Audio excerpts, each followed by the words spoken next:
Um, welcome and thank you. These pieces, I didn't get to the one with you and Karen Beacon-Wells together, but and I want to read the full pieces, but honestly, I've decided you're the coolest person I know, Christine. This stuff is really, really interesting. It's intriguing to see how some of us operate within kind of domains of instinct as to the questions we're asking, and yet we do it in different sites, right? Like my sort of long-term interest in legal subjectivity and understanding the relationships law creates instead of instrumental thinking is very much reflected in in your regulatory projects. So it's fascinating to see how we can, and converge upon similar questions and challenges using different tools. So it's it's very thrilling, and there's quite a number of people in this cohort that have projects that your work, I think, is directly relevant to the methods. Hello, Nimna, welcome back. Hello. How are you? Good, how are you? Good, thank you. I've been hoping you're doing okay. And Bernadette, good morning to you. Good morning or good afternoon. Hi. Wow, you are the trooper almighty of this group in terms of most impressive time zone negotiation award goes to Bernadette, who's coming to us. Rowena, welcome back. Have everyone else come back in a second. This is a really terrific diversion from all of our other commitments this week. That's how I certainly feel about this session today. As you could tell from my notice last week, by even getting the date wrong, it's living proof that all I think about is days of the week, not the numbers in the calendar. They're irrelevant. All that I know is what has to happen on a Monday, what has to happen on a Tuesday, and the numbers just don't matter. So I looked and thought, that's strange. I don't know if that is the 19th or the 20th. So thanks for understanding that. So Christine, you can hear me okay, yeah? Good. All right. So we'll just wait for some of our other friends to come in. And I'll put this over here. We're hoping to get a few more. It's only right on 2, so that's fine. Okay.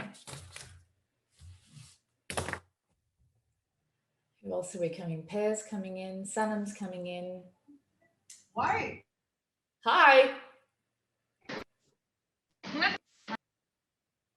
Hi, Pear. Hello, just dropping in and out because of the internet. I had Pear for JD Legal Research. Really? Because I was actually, not going back through these guys' proposals that we were looking at earlier in the semester. When I was just reading your work, Christine, I was thinking, who among this group it is like bang on directly relevant to? And one of the people I thought of was Pear. Pear is on my hit list, as is Rowena, as in like there's a whole host, and Bernadette in terms of like, surely you want to encounter these kinds of methods. So Pear, it doesn't surprise me that you already know Christine. Welcome back, John, and hello, Kate. Welcome. Hello. Hi. How nice to meet you. Hi. Hi, John. How's life going over there? It's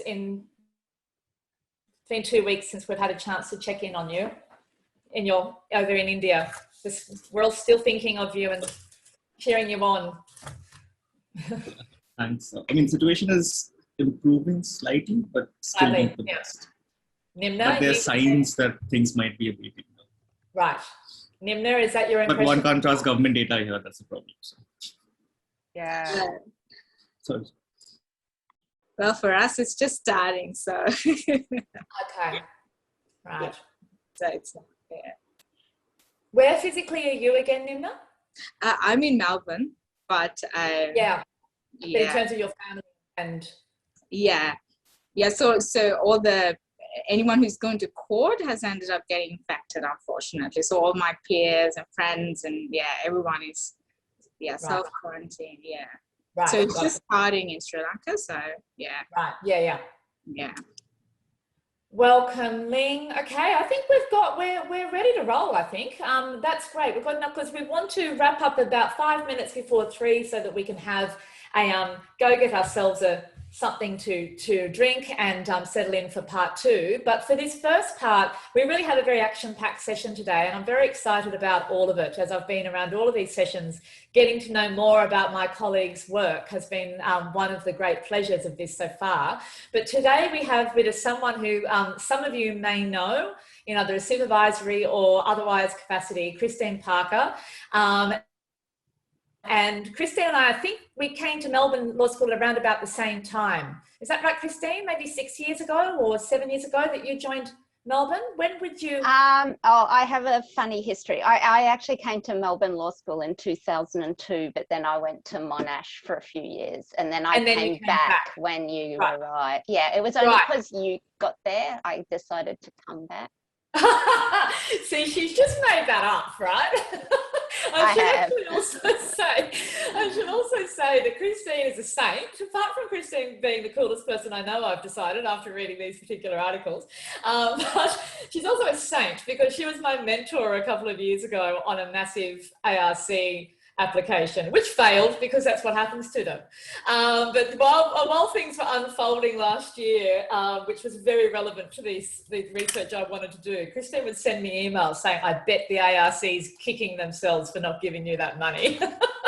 Because she was amazing. She's a very patient and very experienced grant mentor. And you can see why when you look at the research that she's done. So Christine, incredible background in regulatory research, but as you can see here, also meta research into methods of regulatory research. So is in a uniquely qualified position to talk generally to us about what's at stake in the methods that people are choosing in regulatory research, but also specifically what kinds of research methods tend to be missing from the study of particular empirical phenomenon, and that her own work has done much to depart from orthodoxies in terms of the sites of focus or questions being asked in different kinds of empirical research. So Christine, you've set some really terrific questions for us in relation to your articles, but if I can just hand over to you to kick us off in any way you see fit, that would be wonderful. So thank you and welcome. Great. Yeah, thanks, Kristen. Thanks for inviting me. Nice to meet you all. And sorry that I won't really have time to sort of go around and find out what you're all doing, and because I'm sure that would be fascinating, but hopefully another time or in due course. And also I'll just acknowledge the Wurundjeri traditional owners where I am at the moment. So I just thought I'm not, when Kristen asked me to do this, I said, look, I'm really no good at teaching methods because I've never taught it, and I've used so many different ones, and I'm also confused about, or like, you know, I'm always like, oh, this one for this research question and that one for another, and let's try something different and so on. So I'm not really somebody who sort of goes, you've got to do this, which then makes it a lot easier to do teaching because then you can sort of get the opinion. Anyway, so I thought I'd just tell you a bit of a story about like why I use these kind of methods and what different ways I've used them. And first, I just thought I'd start by oh, and by the way, like if I go on for too long, just stop and ask me questions because it might get boring otherwise. So I thought I'd start by just saying what I mean by empirical research, just so we're clear. And I don't have a very technical definition, but I take it to mean research where you collect and analyse your own directly observed evidence, or data, you might call it, about some phenomenon in the world according to some predefined methodology. So there has to be something sort of systematic about it, and which you have developed for the purpose of answering a specific research question. So, you know, so there's evidence about something out there in the world, there's a methodology, and it all relates to a research question, and that's pretty much it. So I think anything that falls into that can count as empirical research. And of course, sometimes somebody else has actually collected the data. You know, you get it from the Bureau of Statistics or somewhere, but then we're still going to have to clean it and code it and what have you. So in a way, you still sort of create your own data set. And often, you know, we probably think first of things like either surveys or interviews where we ask people about their attitudes or behaviours.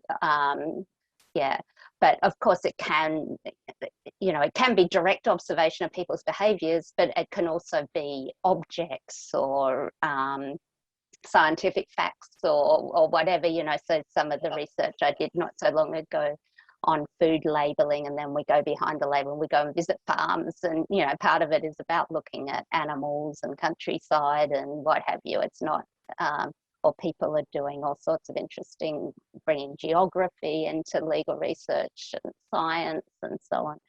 So there's so many different things one could do that are all so fascinating. I thought I'd just start by talking about my career.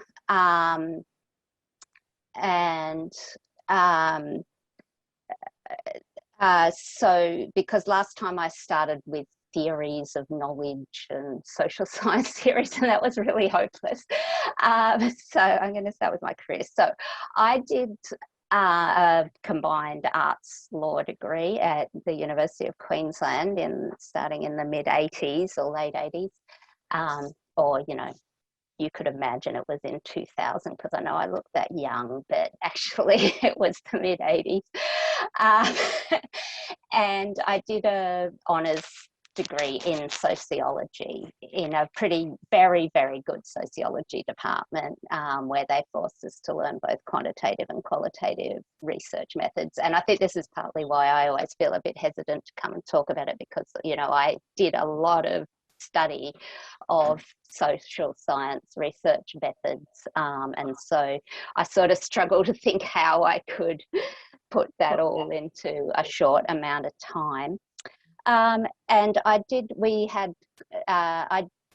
focused on doing things to do with sociology of law or socio-legal studies or law and society research in my sociology degree.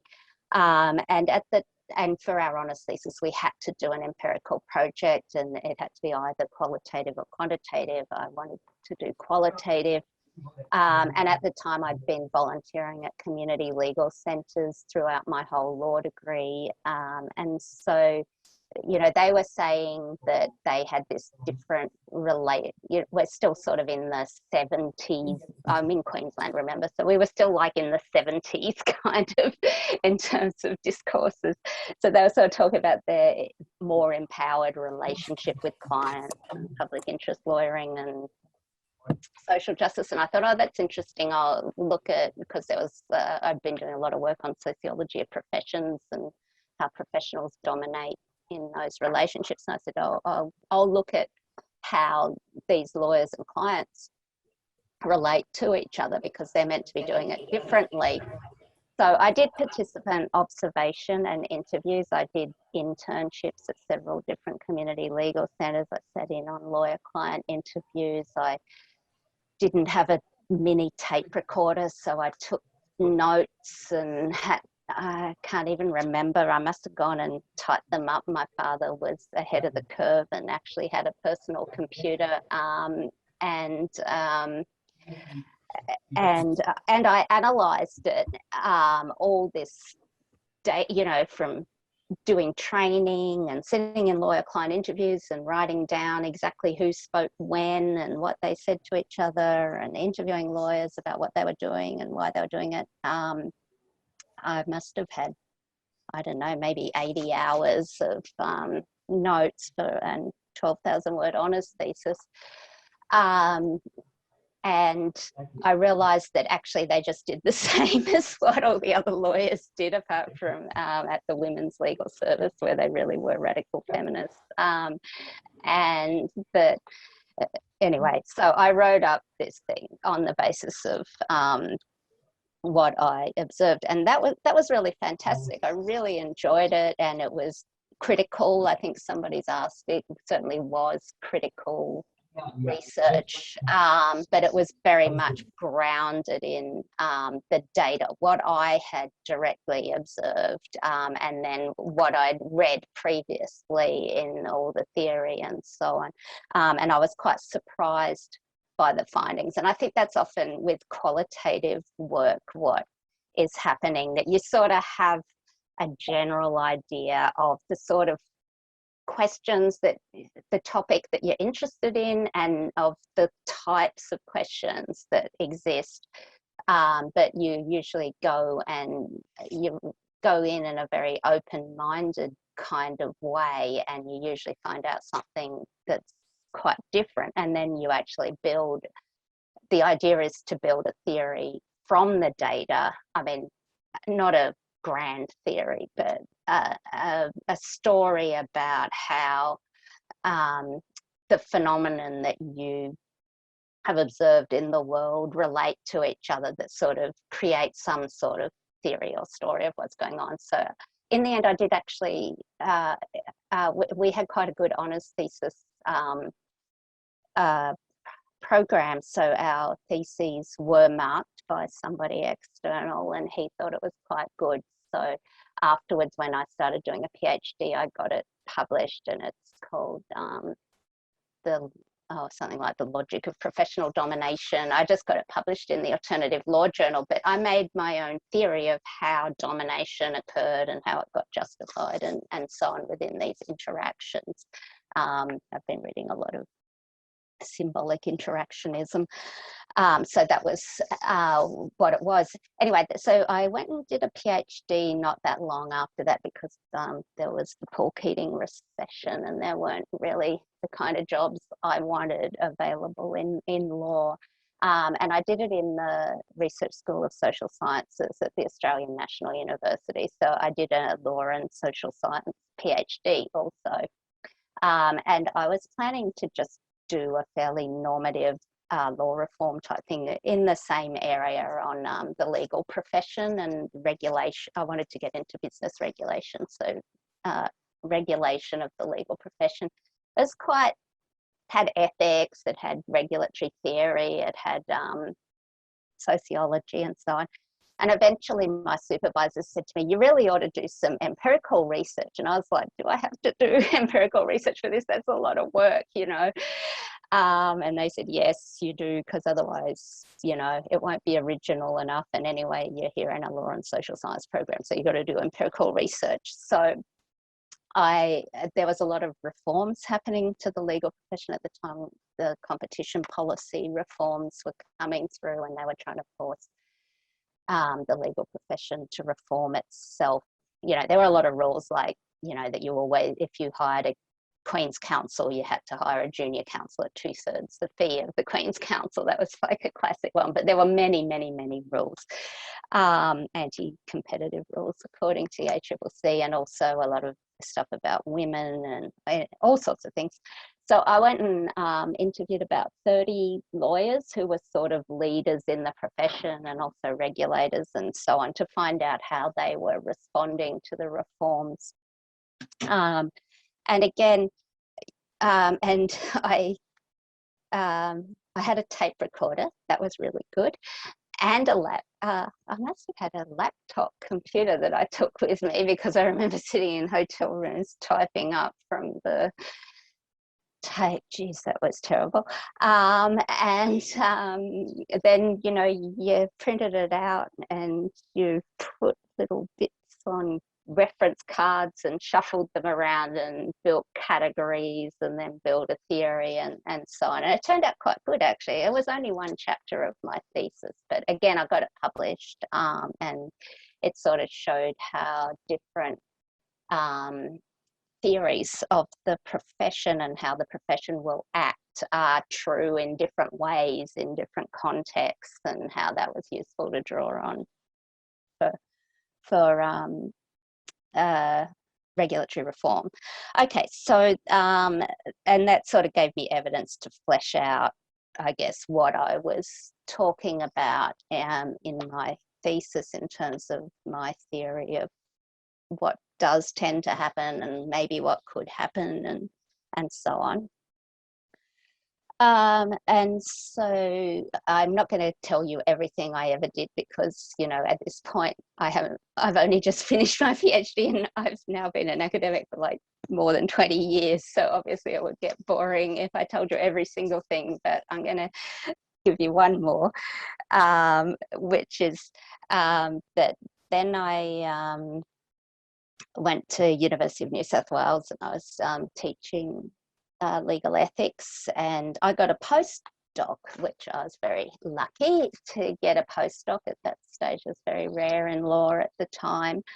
And it was to sort of follow on from my PhD. And what I really wanted to look at was big business and how they respond to legal regulation and social responsibilities and so on. I wanted to look at the in-house lawyers and compliance officers and engineers in big businesses who have a professional sort of identity as having some responsibility to some sort of ethic of compliance or safety or whatever, or environmentalism, but how, you know, how they kind of translate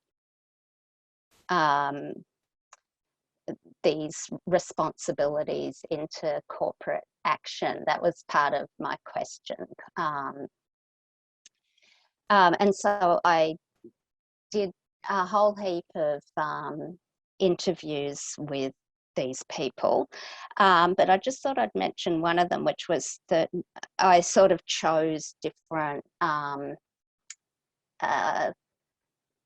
questions, sort of case studies too, because obviously, you know, you could interview everybody in every business to answer this question. So it was then that I really did the first thing that was more like, you know, what you might call a legal impact study, which I think is more like what lawyers would tend to do for empirical research. So it was 1998, I think, or maybe 99, and one of my sort of case studies was climate change, which wasn't called climate change then, it was called the greenhouse effect. And we actually had a federal government policy, or it might have been legislated, called the Greenhouse Challenge, which was big business was supposed to voluntarily do things to reduce their emissions and report it to government. It was like the Affirmative Action Act at the time, one of these sort of soft regulation things. So I actually got a list. I decided I was going to go to all these companies and find out who was responsible for this thing and what they were doing and whether it was impactful or not, essentially. So I chose it. So this was more of a sampling sort of situation because I wanted to get a good sample so that I could make some sort of generalization. And I should have gone back and read the article, so I can't entirely remember what I did, but I'm pretty sure that what I did was I got a list of the top listed companies in Australia and chose the top one from every major industry in Australia. So like financial services, mining, chemical manufacturing, whatever, telecommunications, so on. And then like if the top one didn't answer, then I went to the second one, and I tried to find who was the person. I have no idea how I found that. I mean, this was all by letters, of course, in these days. But I did it. I interviewed 10 or 12 companies, and I pretty much got all the top industries. And I just went and asked them in a very open-ended way, hey, look, I can see you're in the Greenhouse Challenge. What do you think of it? Oh, yeah, and what are you doing about it? So about an hour with each person and just getting their perspective on it. And I came away and I wrote an article showing that what they were doing was completely and utterly trivial and would never get anywhere. And, you know, then a few years later, they scrapped that program and then didn't even do anything where it was meant to be the It wasn't because of me. I'm pretty sure it wasn't because of me. But it was the only thing that was actually written on business and climate change and environmental law in Australia for about 15 years. But obviously there's a lot more now. So what am I saying here? Yeah, so that was good because that was a nice, neat study, unlike the other ones where I had to build a theory. You know, I had to do a lot of work to analyze and build a theory from the ground up and so on. That particular one was one that was very, you know, you could bite off and chew. Whereas the rest of what I did for that project, again, was much more complex, a lot of quite long interviews with people in, I also did sexual harassment in financial services institutions, and I also talked to environmental and health and safety people in some of Australia and the world's biggest chemical companies, and I won't bore you with all the details of that.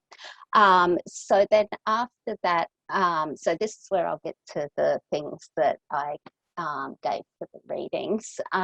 So after that, I got pulled. I mean, then you sort of get to a point in your career where you kind of have to work on bigger projects and work with other people and bring in grant money. And so that's where I got dragged into much more, or not dragged, but dragged in some circumstances, sort of dragged and sort of not dragged into some much more policy-oriented research on regulatory compliance, which was kind of what I'd started on, and with Vibeke Nielsen, who is the co-author of that piece on methodology. She's a quantitative political scientist, more of a sociologist in she's Danish. In Denmark, some of their political scientists are more so like sociologists, if that means anything.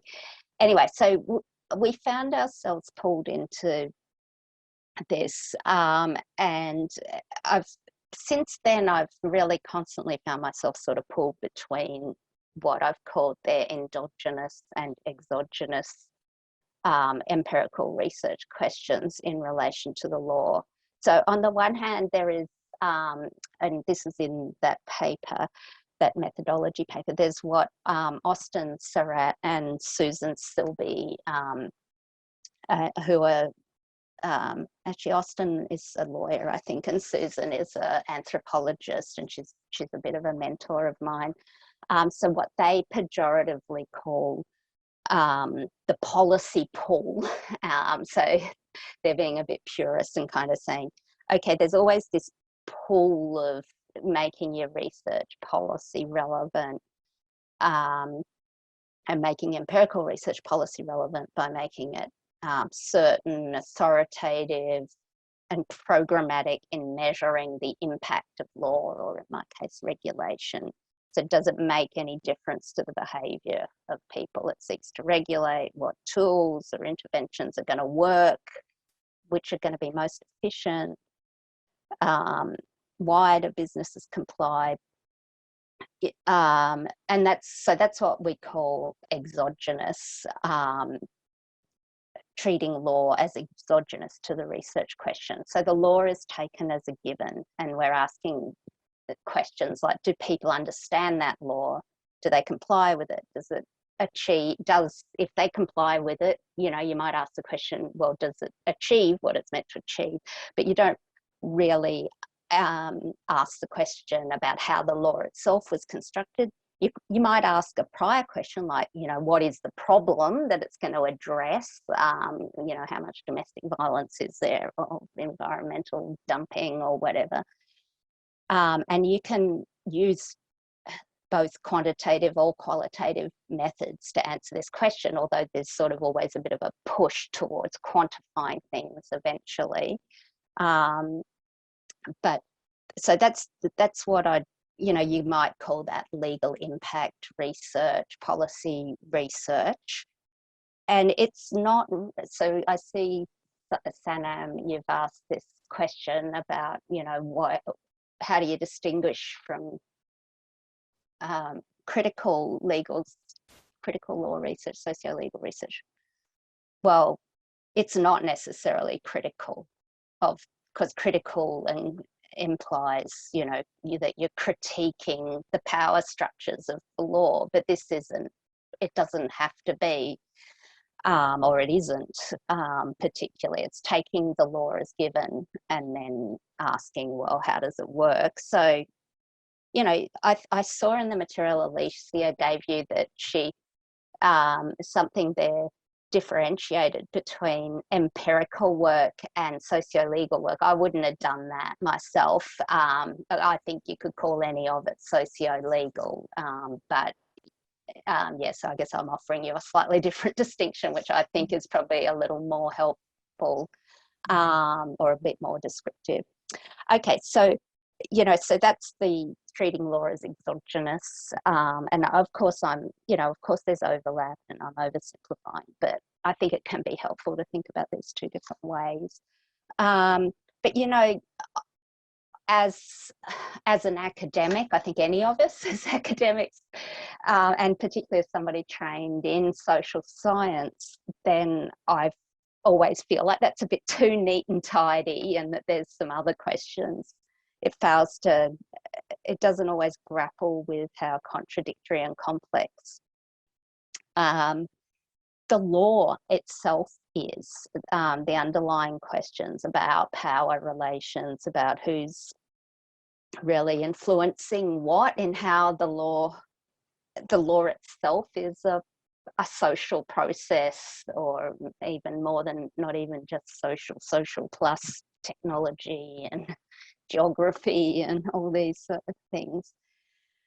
And so, you know, so this is the case that we're kind of making in that paper, that there's also this whole set of questions about how the law itself is constructed. And that is, if you go to the US Law and Society meetings, which is the main socio-legal group, which I have been going to for many years, and I've been on the board and so on, then, you know, the people who are the leaders of that group, they almost poo-poo the kind of legal impact research, and they say really the only important questions are the ones in which we treat law as endogenous to the research, where actually what we're trying to understand is how the law works, what the process, how the law is constructed, you know, so we actually pick apart what the law is. So I think that's where some of that confusion might come in, that in the US in particular, the socio-legal or law and society approach does tend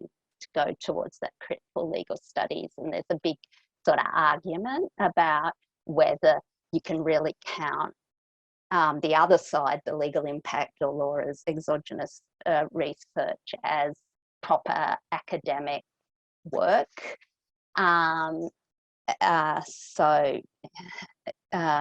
Yeah, that's my sort of, and I know I always feel pulled myself, because as somebody who cares about how I'm certainly very interested in how the law works, but, you know, ultimately there are policy questions and there are funders and there are regulators and so on who want answers. But all I can say is that usually I've found for myself, it works better if I sort of have my own mind as to what I want to ask questions about, and then go and present it to the regulators, and sometimes they take it on board and sometimes they don't, and sometimes you're surprised that something, you know, I've had experiences where I've done research and written something up, and I've gone and spoken to people at the regulator whose work essentially I'm criticising, and they're like, no, we don't want you to publish this, we don't want you to publish that.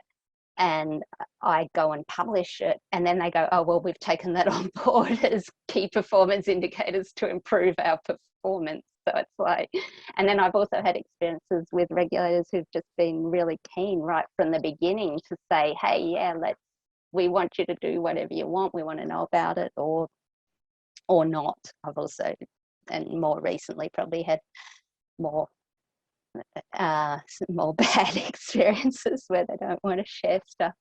I'm not sure anyway, so I might just go on and just talk about the difference between qualitative and quantitative for a minute, and then then we should have time for questions. Okay, so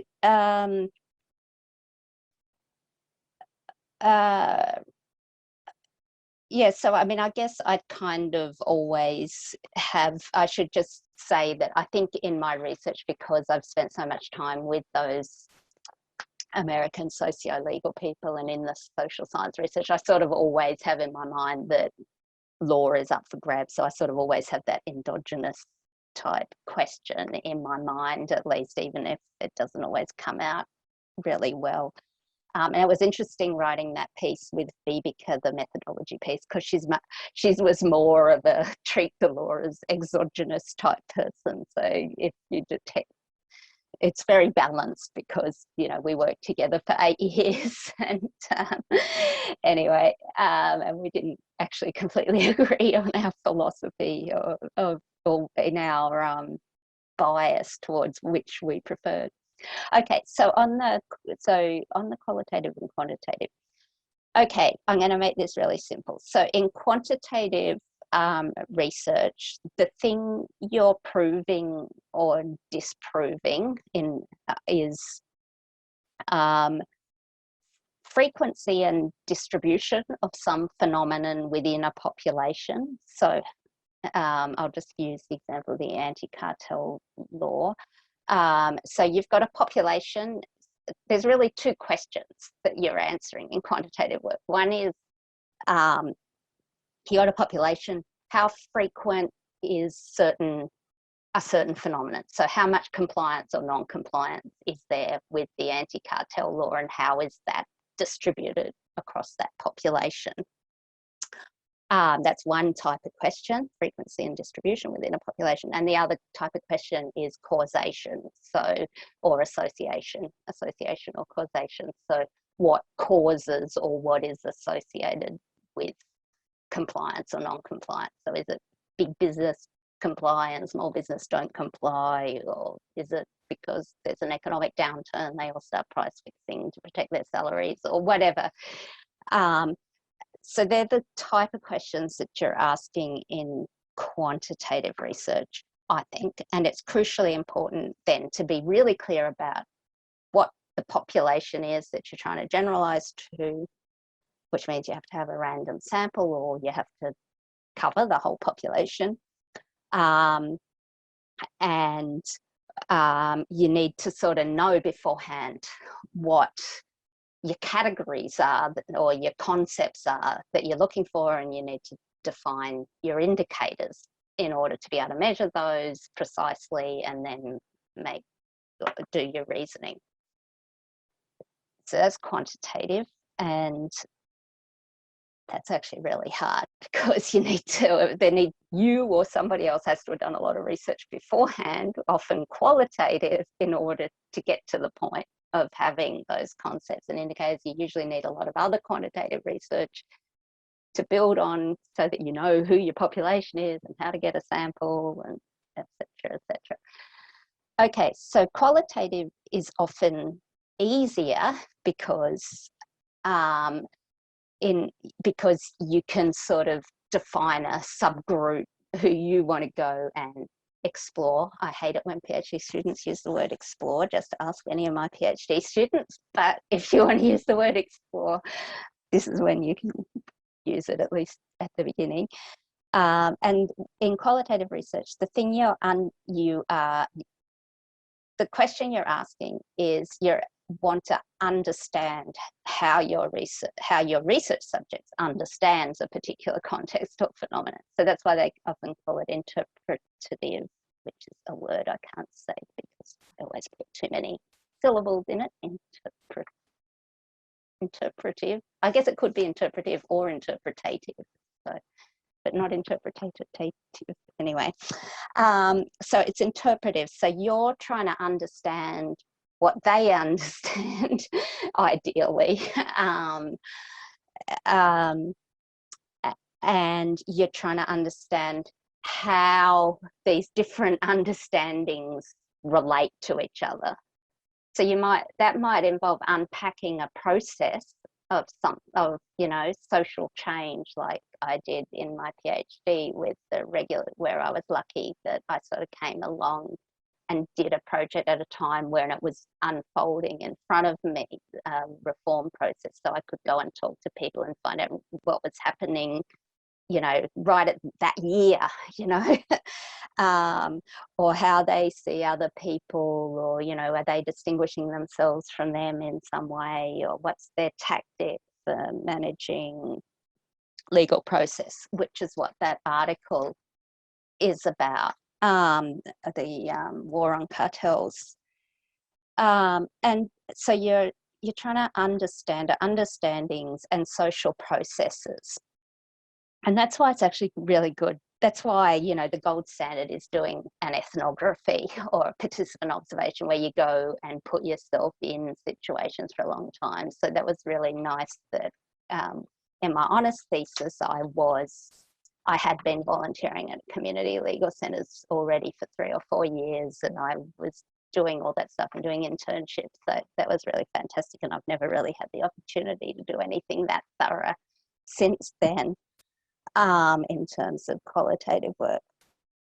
So you still need to be very precise about the group you are studying, but generally you'll be interested in zeroing in on a particular subgroup, and then seeking to understand the full degree of variation in perception, in understandings within that subgroup. So you're really seeking variation, and you're seeking variation that you didn't know about already. And so the purpose is to saturate difference rather than estimate frequency and distribution.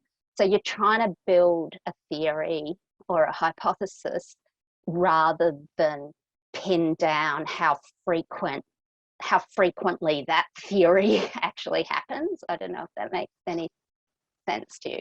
Yeah, so you might be trying to find out what are the range of ways in which people respond to this law, but you can't necessarily say how frequently people respond in that way. And I think that's if you can tattoo on yourself for the duration of any empirical research you do that lesson, then you can't really go wrong with qualitative research. Just try and don't generalize to frequencies, distributions, and causation, but instead focus on understanding the range of variation and potential social processes. So I think I might, I know we're going to run out of time, aren't we? Okay, so in that study on the war on cartels that I gave you, you can probably already tell from what I've been saying that I believe you need both quantitative and qualitative research to make robust findings about things. And I also believe that both can contribute something very valuable. It's way more fun to do qualitative work because you go out and find out stuff that you didn't know already, and you can build some theories which you can always say, somebody else can test later. But it's also way harder to really prove that what you've done is valid and useful for other people. So in that study on the war on cartels, we did do a survey, which was meant to be a random sample of business people based on previous research and trying to get it, what did they know what this new law of cartel criminalisation was? Were they afraid of the penalties? And I know you're going to talk about deterrence with Chun Lin as well, so I'm glad I put a deterrence one in there. That was the stuff that the ACCC wanted, and they didn't commission the research. We decided to do it, but they were very happy to have that research. But I really wanted to tell another story, which was about, well, how do these people use the law? How do they rationalize their behavior? How do they think about the law? And how does that end up impacting on how the law actually ends up playing out, and who gets prosecuted and who doesn't, and what that means for, you know, this is still a policy, there's still a policy implication of this question.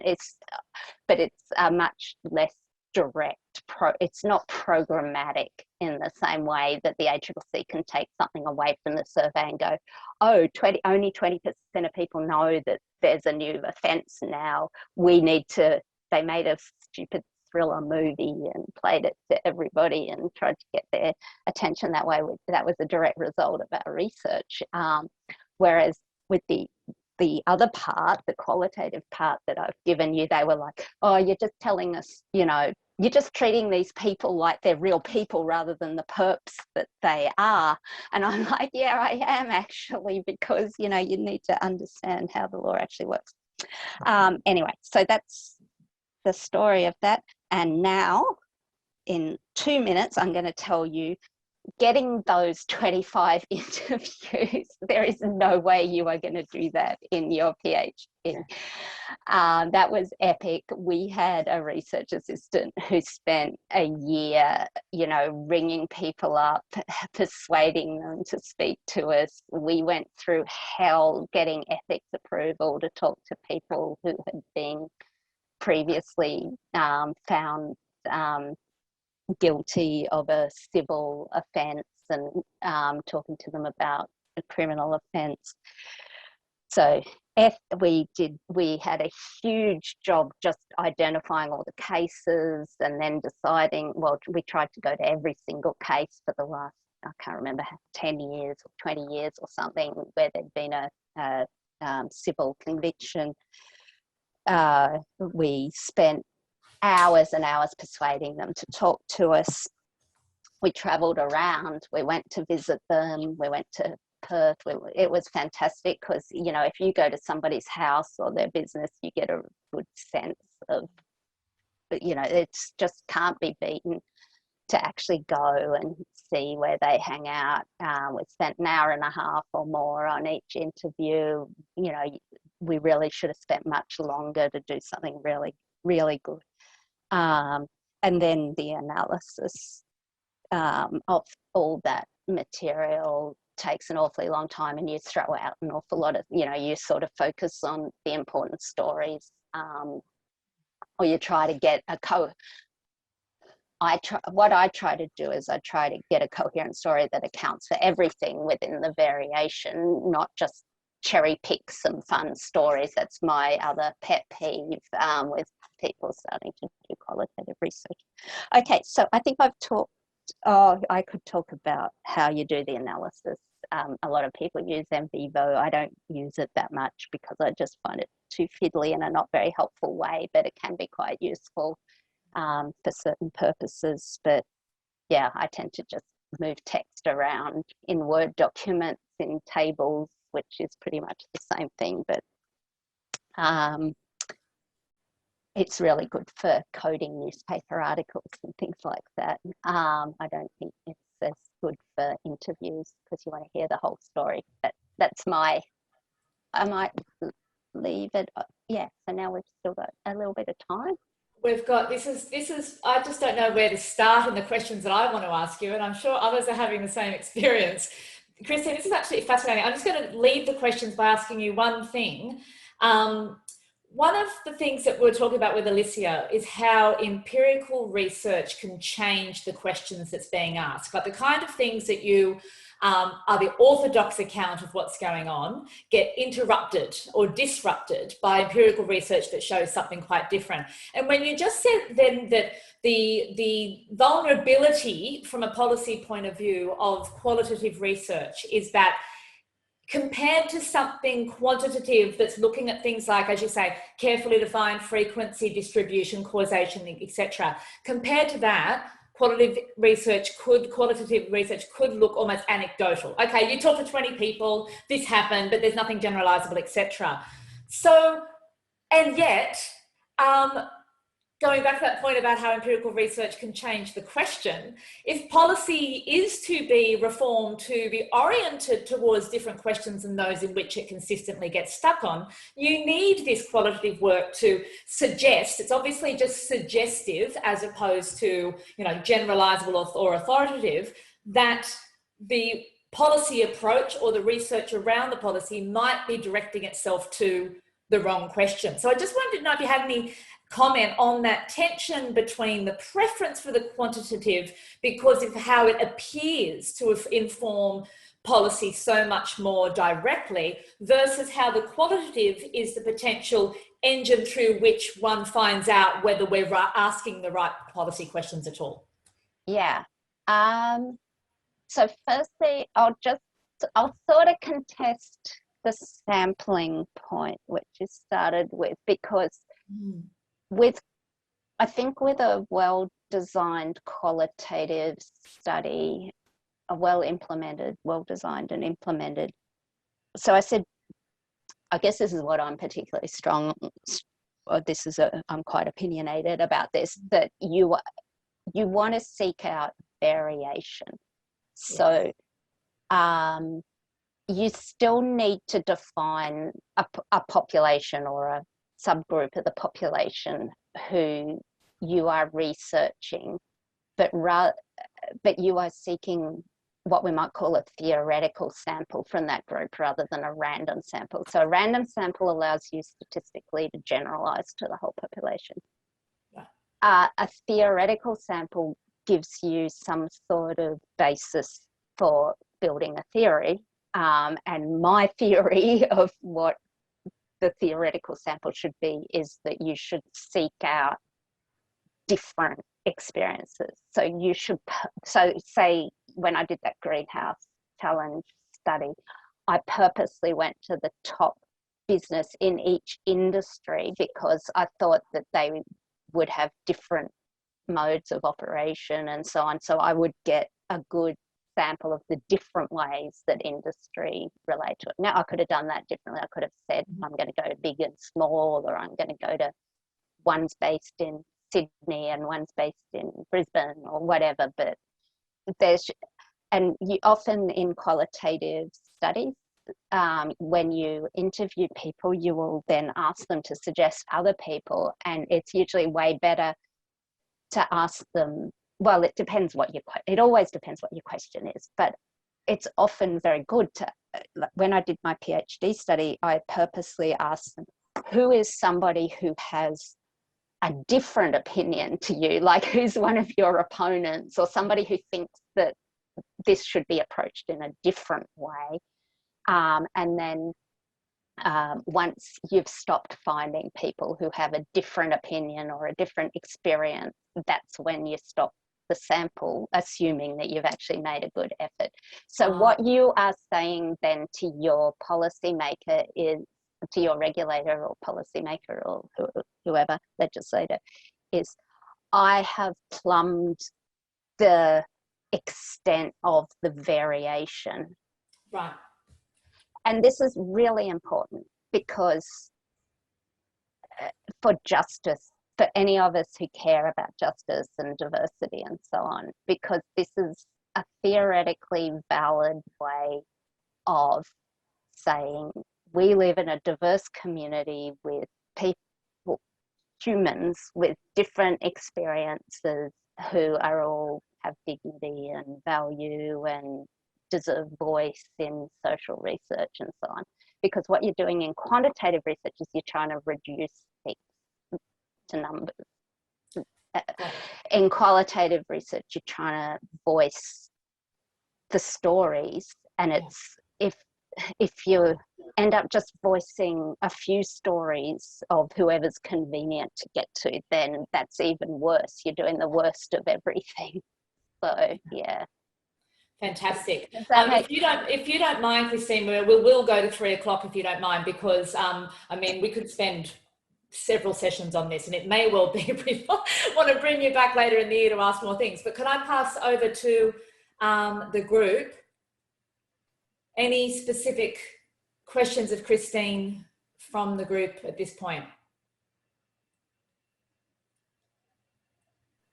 Because I'm finding that the way that you've been telling your story, Christine, is so helpful to us because we're all at different phases of how we set about following our intuitions about the things that we're interested in illuminating, and how in your case, sort of the way that trajectory operated for you is very instructive because it informs the next thing that you did, like your sociology background, sure, social science research methods, but it's also clearly informing the way that you are going to look at something like cartel compliance. And instead of looking at deterrence and compliance, you're actually saying, how do these individuals position themselves in relation to the law? And how does that tell, crudely putting it a class story, but it's telling something sociological that would otherwise be missing from this. And I think particularly when corporate conduct finds ways at a PR level to kind of spin compliance as a PR story, or they have the capacity to have whole divisions, as you say, of people whose job is to work out how to make this work for them,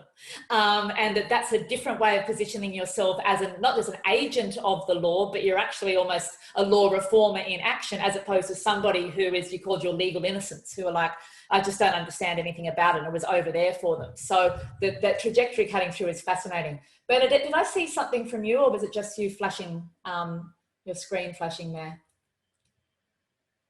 No, you're good? I think it was just the screen flashing. My internet's a bit dodgy. But I was thinking of your project particular around architects and disability and human rights education, as to the methods through which what Christine is speaking about is so directly relevant to how you go about dealing with sort of what is called legal consciousness literature. Yes, Christine, in terms of at what level of awareness is there of the law, or what do they think the law is, and how they position themselves in relation to it, as opposed to a straight line instrumental impact inquiry. Rowanna, did you have anything you wanted to come in with? Because that seems very relevant to what you're doing as well. Yeah, I'm just thinking about additional variables. So if you were looking potentially at an institutional context or socioeconomic context, how you would go about, I guess, defining the parameters or building on previous research in order to identify and control for those variables while you're kind of exploring people's understandings of the law, if that makes sense. Yeah. Well, I mean, this is partly why I kind of stopped doing regular business compliance research, because the more you know, the more you realize how hard it is to keep all the variables, control some and play with some others or whatever. But yeah, there are ways to do it. Like,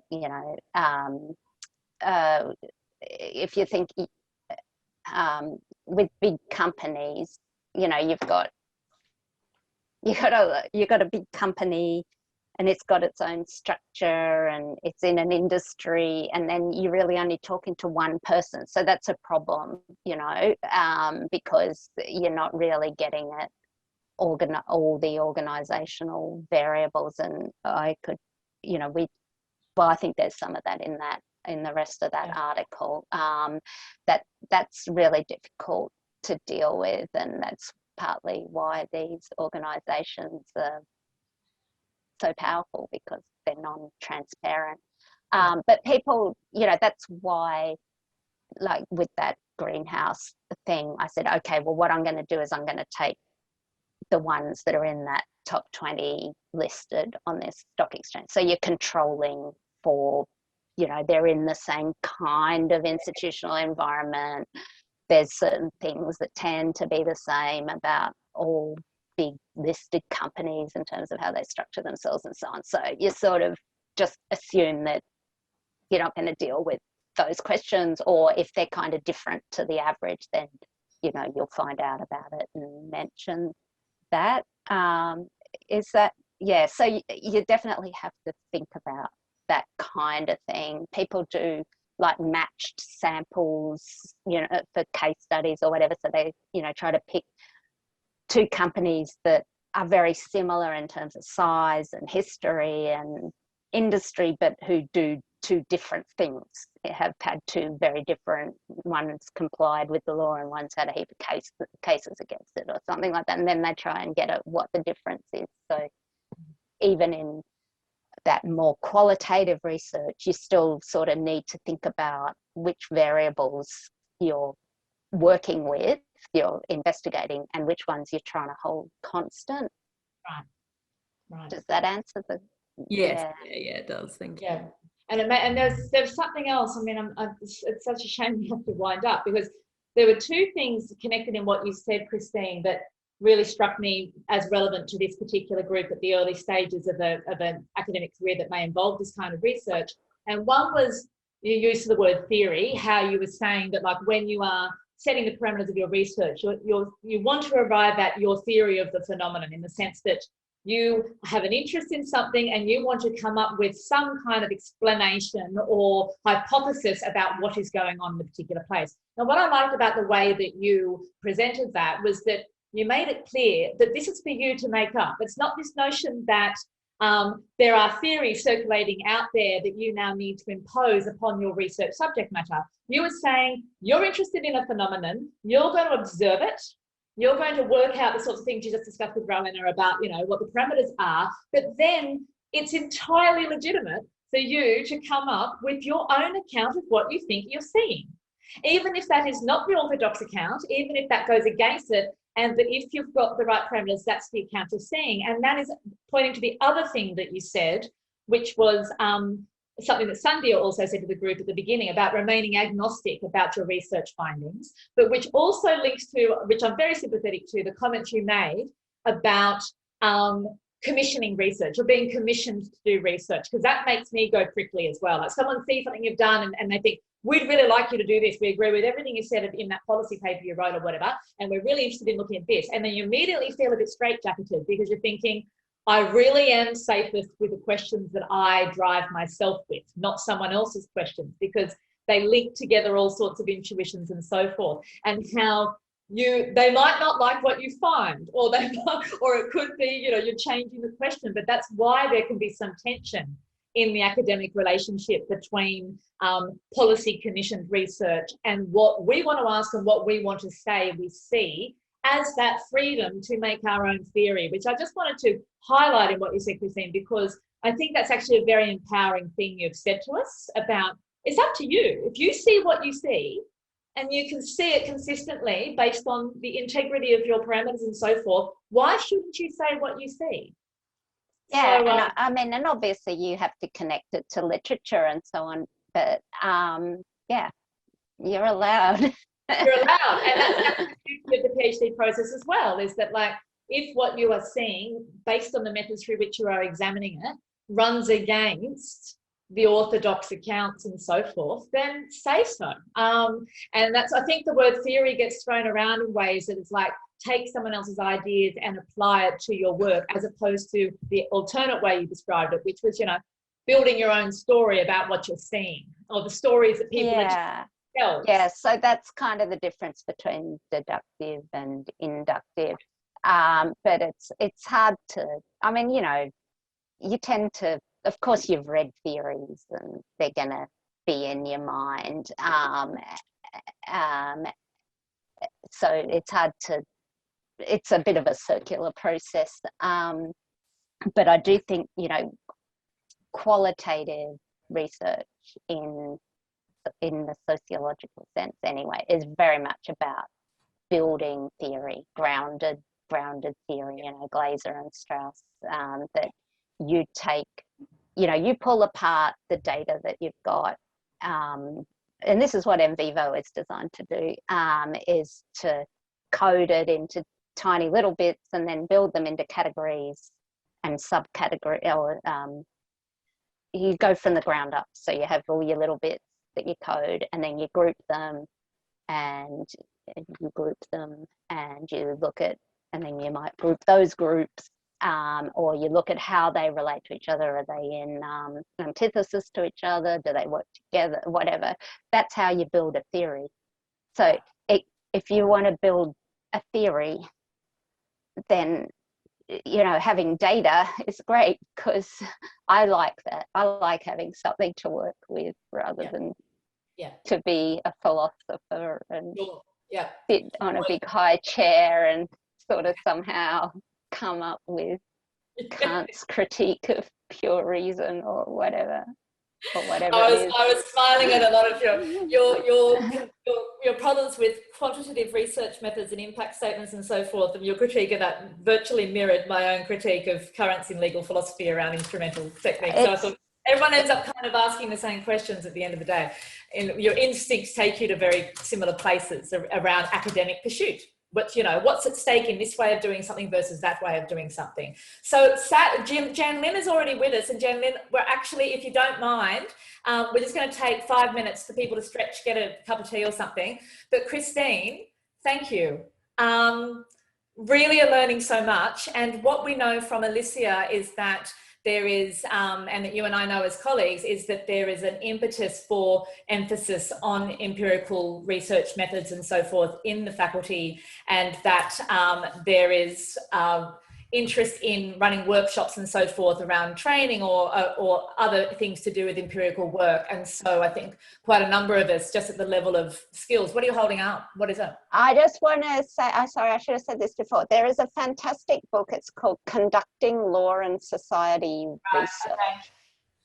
And these guys went and interviewed like all the most famous law and society scholars and asked them how they did their research, like their most famous study.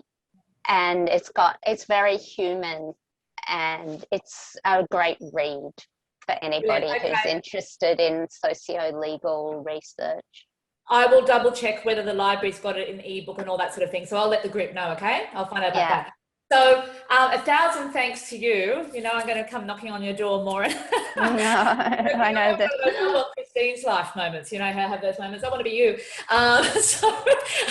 In the meantime, while I'm trying to become Christine, let's get ourselves a nice hot drink or whatever you might need. And Jen Lynn, thanks for your patience. We'll start at 3:10 and we'll just spill over till 4:10 if the group's okay with that. But Christine, thank you again from all of us, virtually and otherwise. You're welcome. Okay, I'm just going to shut off. Lovely to see you all. You too. Bye. Shut off videos, and we'll be back at 10 past. Thanks, everyone.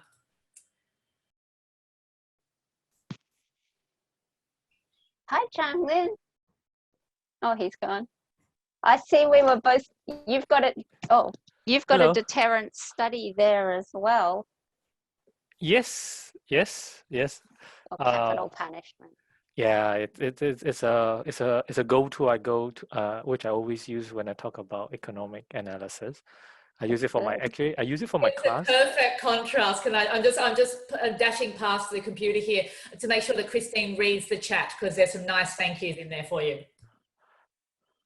That's nice. It's not as good as the guest lecture I did last week when somebody at the end of it put in big caps, best lecture ever.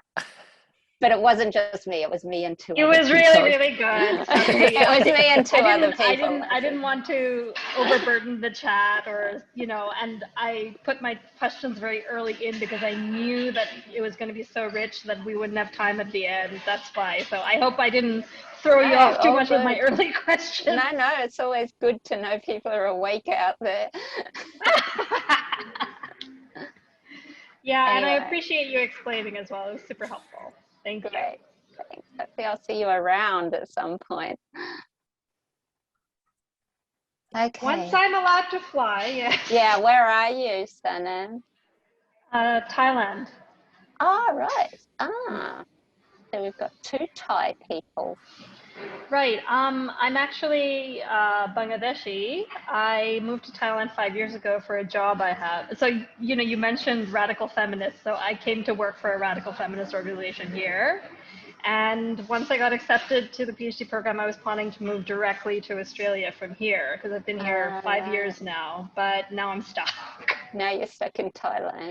It's fine because, I'm very lucky that Thailand has handled this pandemic really well. I've been really safe. I'm at a local cafe opposite my house right now. That's why I've been waving and getting more hydrated because we're getting a heat wave right now, and things are falling off my walls because the glue is melting. Ah, great. Wow. Well, I do hope you can make it. I'm sure you'll make it eventually. Well, you know, I have the visa. I'm just waiting for borders to open and instructions to buy a flight. I've got a PhD student in Singapore. Lynn knows who she came. She spent like a month here last year, and then she went back.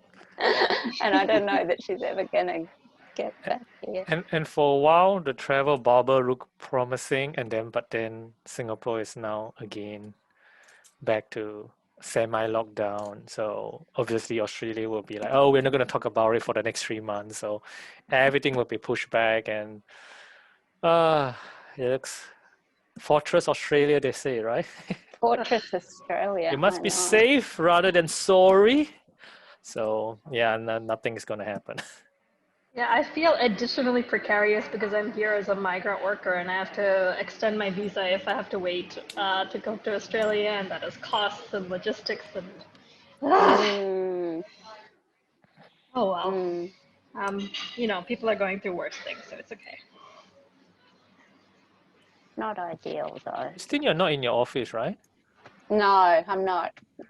I'm at home. We're in offices next door to each other. Yes, no. So I was like, oh no, why didn't I hear you talking?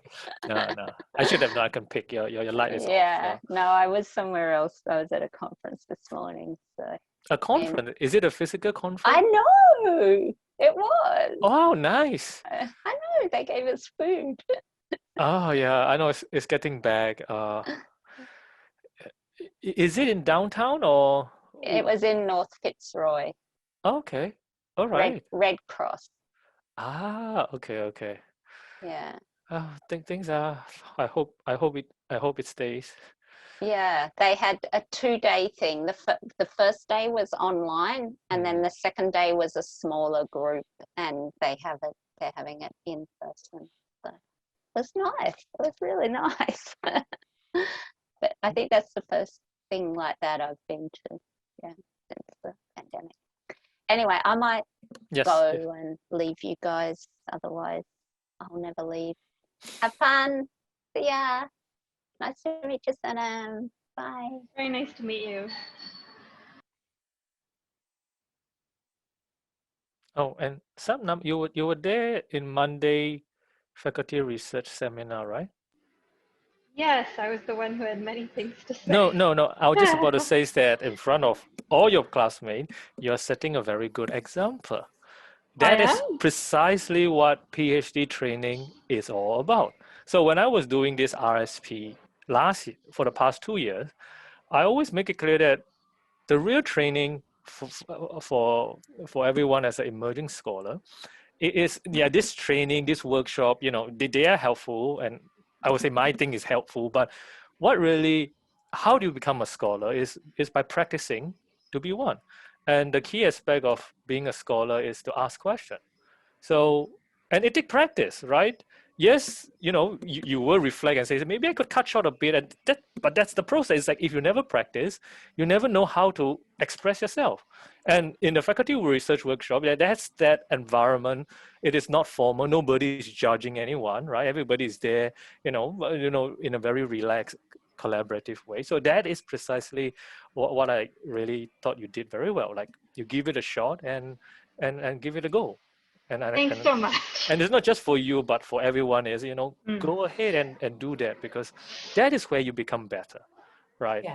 And I mean, I would not sugarcoat it, because when I was a PhD student, I do that too. I ask a lot of questions in workshops, and to be honest, I think I'm quite embarrassed if any of those questions are read out back to me. But that is the learning process, but that you can't get better without going through that. Without falling over, yeah. Yeah, I mean, and then you feel, I tell you, there's many times where I go to it, I ask a question, then I go home, I go back, lie flat on the bed, because I feel like I just make a fool of myself. But then I say, you know what? I'd rather make a fool of myself as a PhD student than next time when I'm not a PhD student. I just felt more confident talking about it because, like I shared on Monday, like I know a lot about this from the practitioner perspective, as well as a little bit from the theory. as well as the data that's out there at the international level, even if I don't know as much as she does at that Queensland level. And yeah, like you said, I'm fine to make an idiot of myself and learn along the way. The part that I feel hesitant about is that the faculty lecture series, as well as the reading circle, they're only 1 hour. So I feel really bad about monopolizing and talking for like 5 minutes when there's so many other people that I'm sure have interesting questions. And that's why today I just put my questions in the chat at the beginning, because I didn't want to take up time when other people should get to ask. It's what comes with having groups, right? It's the same with every class we teach, is that you end up more in monologue mode because everyone's too worried that they're going to and you'll run out of time to ask questions. But one of the things that's really, really terrific in faculty research seminars at this law school, and Jen Lynn has experience of other universities like I do, it's an exceptionally collegial environment here. People are not out to undermine you. They genuinely are not. And there are some cultures where that's what goes on, like mini wars go on, while they continue debates they've had for 30 years on something, and it's actually quite hostile and aggressive. That's just not the way it is here. It's the single But that's most... also why I chose that's also why I chose University of Melbourne, because I got that reassurance from Luisa Slava, who taught me at Kent, as well as Cynthia and Sean when they interviewed me, that this is a very collegiate, friendly, working together environment, and that's what I was looking for. Exactly. Academic work is hard, and the mutual respect we have for each other is we get that. And therefore, you're not going to make someone's life miserable who's already had it. You've got to try and think of helpful things. On that note, here we are again, everyone. So I've let Will Partlet know that we're running 10 minutes late. So if he wants 10 minutes to himself, that's great. We have here the wonderful Jen Lynn Chen, from whom I inherited this role, no less. And gave me a wonderful handover of extensive experience of not only in being in your position, but working with others in your position. But today he's being Jen Lynn, the scholar on interdisciplinary methods, and specifically those of law and economics. And in your characteristic, provocative way, Jen Lynn, you've given us an article of something that's combining particular methods with subject matter that you would not necessarily think automatically go together, but here we are. So over to you. We have your questions that you set for us around this particular piece, but over to you as to how you would like to proceed, and thank you. All right, good. So thank you, everyone. And so what we do today is really give us a glimpse of what law and economic is. Now, obviously not as a template for you to conduct it. You should never base your PhD methodology on a half-an-hour session, no matter how good the lecturer is. So this is more just for you to know what is out there and to navigate it. Because sometimes as you do your own research in whatever field, whatever methodology you have chosen to, you may bump into some law and economics paper. And the question is, how do you deal with it in a meaningful way, right? And so a quick introduction. So I'm Jen Ling. I've been here for 4 years. I'm like sort of a law and economic expert, but that's mainly because I did my GSD in Chicago. So people assume that I'm okay with it, which I think I am. And what we will do today is two-part. I will start off with just a few minutes to set out the lay the land about what law and economic is as a methodology, so that you can understand that there are two possible ways law and economic can be used in terms of legal research. And then we will go really dive into the paper to give you a showcase about both to understand what an empirical law and economic is, and also just give you a hands-on experience to actually read, understand, engage, and most importantly, critique a piece of law and economic empirical research. All right, so first, what is law and economics? So it is actually used to describe two forms of legal scholarship. The second form is the one which we see, which we are going to dive into. So there's maths, there's formulas, there's numbers, and what those type of scholarship is called is empirical work. So it's trying to make evident, it's make a factual claim. And in this particular case, it's trying to make a factual claim relating to the death penalty.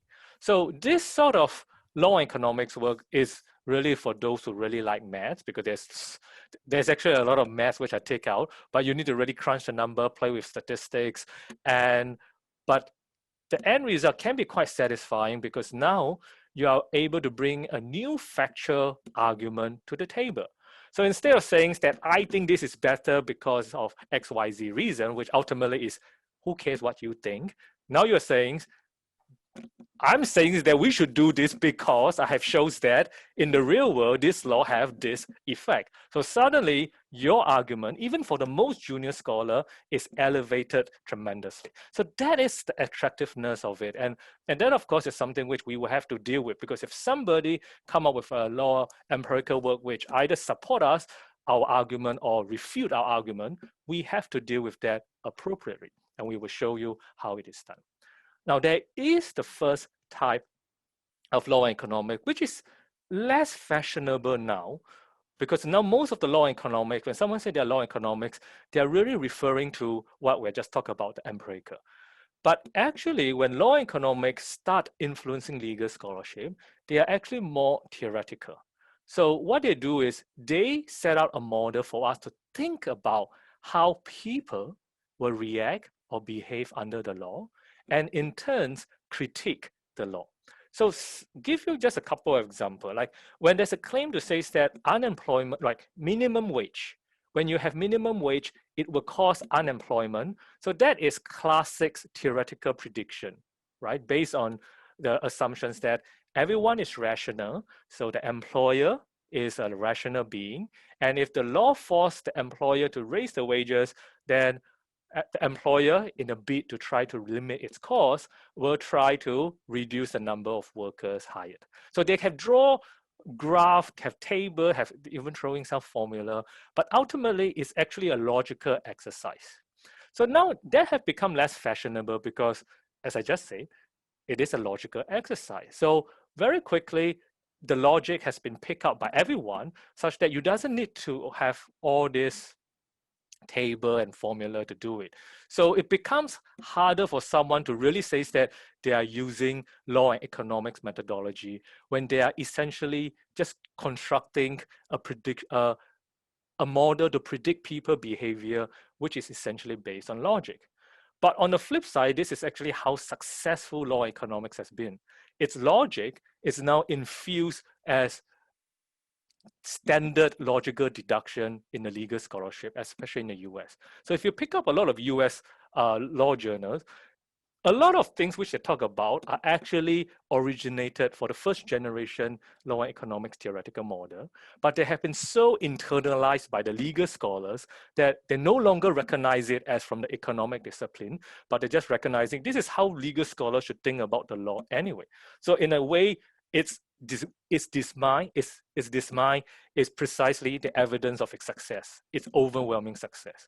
So can I just butt in there, Jenny, because I wanted to say how helpful that is to the group, because when you're reading American scholarship on any number of things, there is, as you say, there are these unstated premises because of how much colonization has gone on of law and economics thinking or methods. So it's actually, if you're finding you're not following certain things in US articles, they seem to be coming from some angle that, as I said, unstated premises. It's probably because of this internalized scholarly norm. And it's why a lot of us in Commonwealth jurisdictions, as you suddenly start realizing the relevance of using the language of being from Commonwealth jurisdictions in an academic sense, talk to each other and not to the US scholars, is partly because of this like unstated premises, but where you're actually talking past each other because there's no need to uncover those premises. And you find scholars who claim they're public law scholars or something else, like some of the ones critiqued in this piece, are also in this game in ways that are not necessarily owned overtly. So that does help you when you're reading US scholarship. I just wanted to add that in to know that. And just to add on to that is, so I'm actually, when I use law economics in my research, I'm actually the first generation. And even because I publish a lot in the Commonwealth world, as Christian says, I learned that sometimes I don't even need to tell people I'm from law economics. I just weave into my research and use the logical force of persuasion, right? Because to avoid what can be a very controversial topic, a label. right? But putting that aside, so this is just an overlay. So any questions so far, just to clarify that. And again, feel free to raise your hand or to stop me and we can talk a bit more. All right, if not, then let's get into the paper, all right? Because I think that's where we can actually learn more, instead of me talking. So we were actually going to go through the question because I think the question itself is the question which you as a scholar confronting with a piece on empirical work which is highly relevant to your own research would have to answer, right? So this is in a sense also a step-by-step guide to navigate an empirical legal research. So the first thing, what is the conclusion of the article? Can anybody either volunteer themselves or be ready to be volunteered by me? So John, you're just about to be volunteering.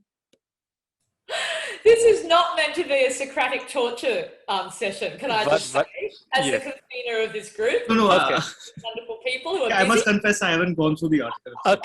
Okay, sorry. Okay, then. John, indulge him. Okay, fine. All right. So, anyone who have read it, have at least go through it, and can tell me what is the conclusion. Pair, good.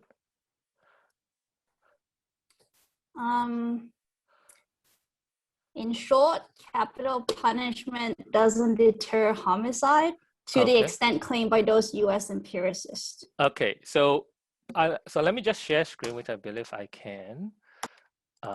Okay, good. Right. So pair and pair. Are you? So everybody could see the share screen is the article itself. Let me make it a bit bigger. Bigger. Okay, so are you? So the answer actually is to find it out. It is actually quite straightforward. Is that so? Oh, okay, I'm trying to highlight. All right, so not as effective as I like. Okay, sorry, I thought I could do this better, but all right. So this part, right, give a sense of what Pear is saying, and of course, this is so in a sense, the law economics paper is just like any other paper. Is the conclusion is usually flag out in the introduction. Oh, there's also conclusion as well. The abstract should mention it, and it's all about just looking at it. And so, just like any other paper, you go straight to it. You can start with the introduction. If you don't get it, go to the conclusion, and then. But you want to start with that, right? Because remember, the empirical work, the value of it, so to speak, is all this math, all this data, and how it comes to the conclusion. But what we want to start off with is to know what is his conclusion. So don't be afraid, to just look at the conclusion and try to figure that out. And as Pear says, it's basically that the Singapore death penalty, that you do an empirical survey of Singapore and Hong Kong in terms of death penalty and murder rate, and finds that the Singapore things doesn't have, it doesn't really have an impact on the murder rate. So it has no deterrence effect. All right, so that is the conclusion. So now then, of course, then the question is the next question, how does it reach it? So Peg, since you're so game, can you just help us with that? It goes through a lot of sections. Yes. And it sets it out pretty clearly what it's doing just by reading the heading. But in like summary, it compares the data of Singapore and Hong Kong. It justifies why it's using Singapore and Hong Kong. Then it extrapolates that to the US. And then it tests out the US hypothesis that each execution is supposed to deter 18 homicides. And it shows that that's patently silly. And it concludes. Okay, that's very good. But the question is, that's how the paper is structured. But what exactly is the driving force of its conclusion? So you have just set up, you mentioned Singapore, you mentioned Hong Kong. So what we actually want to figure out is what is each of them trying to do? So let's start with, how does the Singapore example goes? And I don't worry, Pear, I won't put you in the spot, I will just be specific. So if we look at it, so Pear give a very good outline, but I wanted to show you page is this. Sorry. So figure 4 is essentially the answer to the question, how did the article reach that conclusion? So this graph is the drive, the so-called the thing which is pushing this article to its conclusion. And how does it do it? It says that, hey, we have this, let me make it thicker. Okay. So we have this, sorry, I'm not good. I'm so, okay.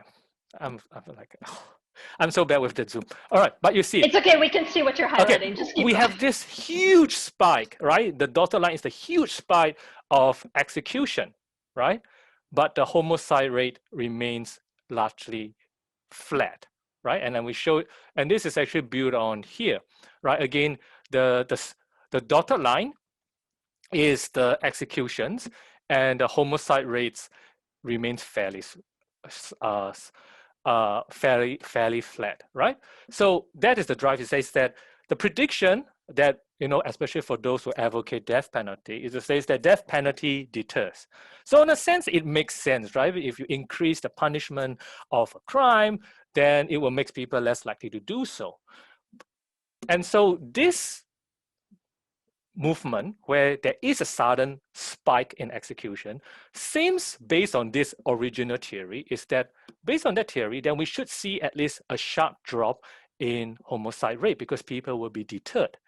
But none of it occurs, at least from the data. We didn't see this sharp drop, right?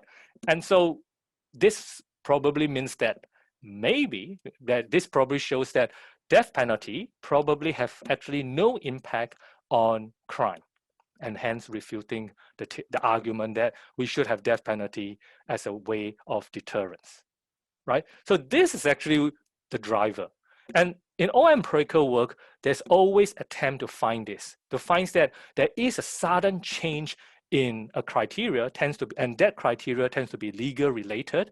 In this particular instance, it is death penalty, but it could be, change in minimum wage, change in environmental protection.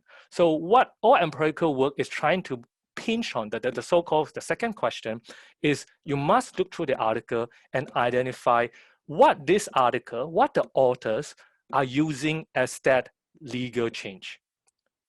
Because empirical work basically is to identify a legal change and then observe whether the matrix, the real life matrix, whatever which is important, have any variation after in relation to this legal change. So finding that legal change become the key part, and that is how, if you are designing an empirical work, you are constantly looking for instance where there is a legal change, and then you can quickly mobilize and start finding, is there any change in behavior in other matrix. In this case, the matrix. Again, so you're saying that within sort of law and economics style empirical work, yes,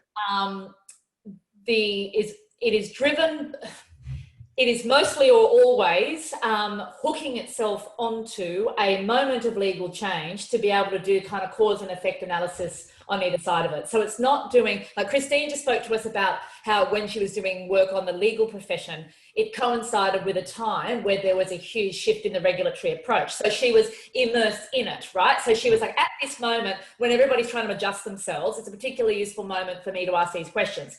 But there could be other things where you're wanting to understand what's going on in conduct over time. And so you're saying law and economics is more likely to wish to attach itself to a discernible event that marks a change. Is that when it's particularly methodologically illuminating? Yes, so that's one. And the other type of law economic, which is actually slightly harder to do, is because this sort of momentary legal change is often hard to come by. So sometimes what they will do is then they will compare different jurisdictions with different legal regime. Now, of course, the biggest difficulty in that is then you have to start taking into account all sort of other factors which may explain the difference in matrix, right? The population size, population composition, income, etc. So insofar as those can be controlled, then you can still make some causal claim. But then you can see that will be less intuitive and is more prone to attack. But for this case, because what you see is a sudden spike, then we can quite confidently feel that we should see at least some drop. And if we don't see it, then it does suggest that there's no deterrence impact. Okay. Can I be annoying again? Yes, please. Why is this research? I mean, I know it's not your research, so I don't have to defend it, but if you could just solve this one for me. The interest is in death penalty correlation to homicide rates, okay? Like, so in terms of, and that's it, there's a US debate about that. So we've got Singapore and Hong Kong to look at how their experience might illuminate the silliness. And I'm interested to know whether silly is a law and economics term of art in the sense that it's used. It's not. I just mean it to be as pejorative as it comes across. But anyway, we are dealing here with a Singaporean example of executions for all crimes. So what is the correlation between execution for all crimes and deterring homicide specifically? So that is the... I don't get that. Okay, so figure 3 is for all crime, and figure 4, as you can see, is for execution rate for murder. Okay. So the scholar did try to make the difference, and in a nutshell, it's not a big problem because, as it turns out, 2/3 of Singapore execution is for drug offences. Yeah. Exactly. But because it is fairly stable, the proportion of drug offences to murder rate is fairly stable. So in a sense, using the overall murder rate is not accurate, but it doesn't necessarily distract from it because it still shows that it's the spikiness still holds. It's just that the absolute magnitude is not as distinct. So, but that's a good point. But in a sense, figure 4, that's why figure 3 is overall, but figure 4, as you can see, they have already distilled it, right? And the spike still holds because the proportion is. But that's good. Okay. So we have that. So this is what Singapore is. So Singapore is the driver. So now the question is, what is Hong Kong doing? Can someone tell me what is Hong Kong serving? So we can see how, I hope you can start seeing how Singapore is driving the conclusion. And then what is Hong Kong doing? Then why do you have so much about Hong Kong? Why don't it just be about Singapore? Satnam, you're raising your hand? Oh, no, I don't know. I see a hand raised. It is I was tempted to say something, but I also, I said, I don't want to dominate the discussion. Because Hong Kong abolished the death penalty after not executing for a long time. Okay. And just a small thing that I have a lot of opinions about this piece. So, if you ever want to chat about it separately, I would love to, because when I did my LLM in the UK at Kent, I volunteered at Amnesty International with the Southeast Asia team. So the 2015-2016 death penalty data, I helped compile. So I can tell you a lot about how the sausage is made and where I see the flaws in this. This paper? Oh, good. Okay, good. So yeah, plus I'm part of this ASEAN Intergovernmental Commission on Human Rights CSO group. So we also know a lot of stuff about death penalty as well as torture and other stuff going on in Hong Kong, and the reporting and the flaws in the data as well. Sorry, keep going. Okay. So yes. So Samna is right that Hong Kong abolished the death penalty, and so what we actually appreciate is, what Hong Kong is serving is actually a control. Now, this is, so we know that we use table for figure 4. We know that from here that we have a huge spike in execution, but we doesn't see a dip. But what we actually see is that there is this slight drop, right? We see that we see that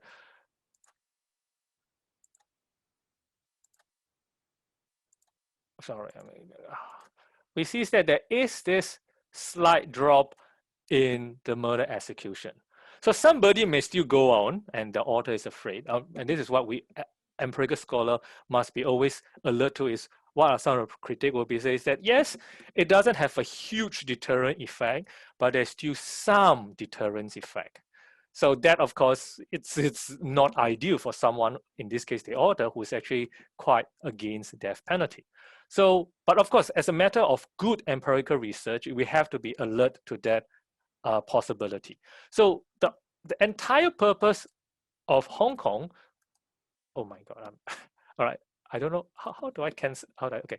The entire purpose of Hong Kong is basically to do only one thing, which is homicide rate has been on a gradual decline.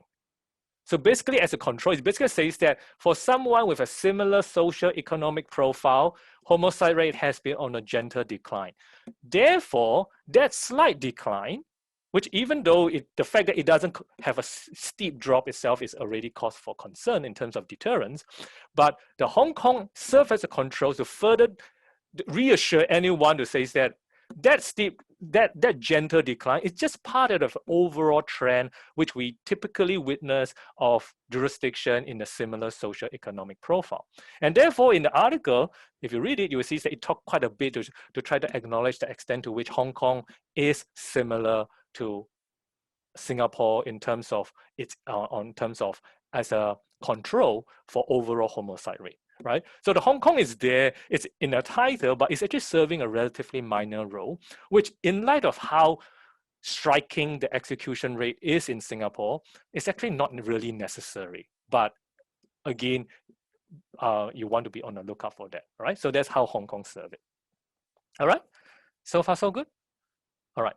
So then let's go to the third question, and I'll just show you where, right? So the third question, so after you get the logic, the so-called experiments, you can see that empirical legal research, basically, you can think of it in terms of it is setting up an experiment, trying to measure things to find it. So once you get the logic of experiment, then of course we go to what are the limitations. So here we have the self-acknowledged limitation. So let's quickly go to that. And there's always, and this is easy, like in the paper, they have this big thing, which is, they will say that, what is the limits and implications? So read it and it will tell you, right? And here it's very helpful. There's 3 problems, right? So there's tell with 3 problems. So the first one is what Christine have already acknowledged is, wait a minute, the murder, execution is for drugs, right? So it deal with it, but then it explain it, which basically is what I say is, it doesn't matter that much because the proportion hold true.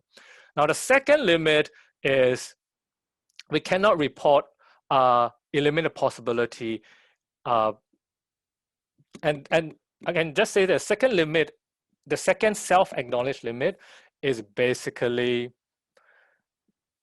it's just standard score. It basically says that, it's called what I call a cover backside type of limitation. It doesn't really make sense. It's not good faith, because it basically says that, yeah, obviously there are things which we cannot measure. So if somehow you manage to measure it, don't come and blame us. Okay, like at least from what we have now, those are not measurable, right? So the second limit basically just says that there could be some slight impact which we couldn't measure, but not our fault.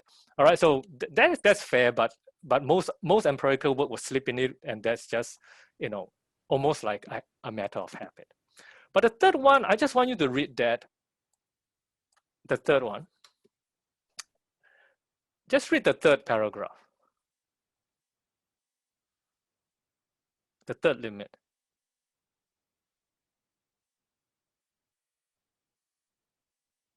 No, what is the third limit actually saying?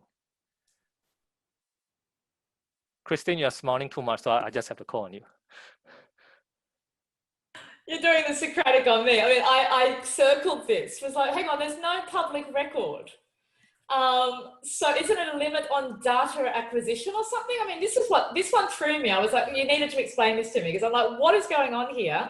Okay, so the third limit. Secret. So how are they claiming? Anyway, yeah, please. No, so what Singapore is very secretive of crime data. So the data being obtained, and this is what Satnam was trying to allude to, was actually quite convoluted for the author to get all those estimates and predictions about how much execution is being conducted. But the third limit is not about that. The third limit is to say that the government didn't actually publicize this execution. So the people actually doesn't know about it. Now, then you start thinking, that is actually a big problem, right? In terms of whether death penalty have deterrence. Because if you're telling me that this research is basically shows that execution which is not made known to the people have no deterrence impact on people, I don't think you need to do an empirical research to find that out, right? You cannot be affected by things you does not know, right? I thought that should be quite obvious, right? And this is something which you want to take note is, but you see, this limitation, which is actually quite fatal to the whole enterprise. It's hidden as the third limit after a totally meaningless second limit, right? And this is where we have to be careful. This paper, with numbers, formulas, looks very authoritative in terms of its factual claim, but we start to see that it's not as much. Because if this third limit is getting to a logical conclusion, then anyone who advocates for death penalty, when confronted with this, would just say that based on this research, we know that we should tell other people that we are doing the death penalty, right? And then this article goes away right away. It doesn't help. It doesn't serve as serve the opponent. So that's one. And of course, then it leads to the second biggest flaw, and I will just let it is the question of why, right? So for the author, this research is it's somewhere it says it's the perfect natural experiment because we have this enormous spike of execution, right? But no corresponding drop. But what is one question? If you have one question you can ask the author, what would that be? And I'll just give it up because we're short of time and I don't want William to wait too long. The question you ask is, why is there a spike in the first place? Because if the spike is for reason which the potential criminal were understood as not being detrimental, then it will have no impact. So actually, the short answer is why is there spike is that, as it turns out, the reason why this spike is for the most mundane reason. And that is, in early 1990s, there's a new Chief Justice in Singapore. That new Chief Justice was very special because he was actually from a corporate background. So he was a lawyer, but then he became a CEO of a bank.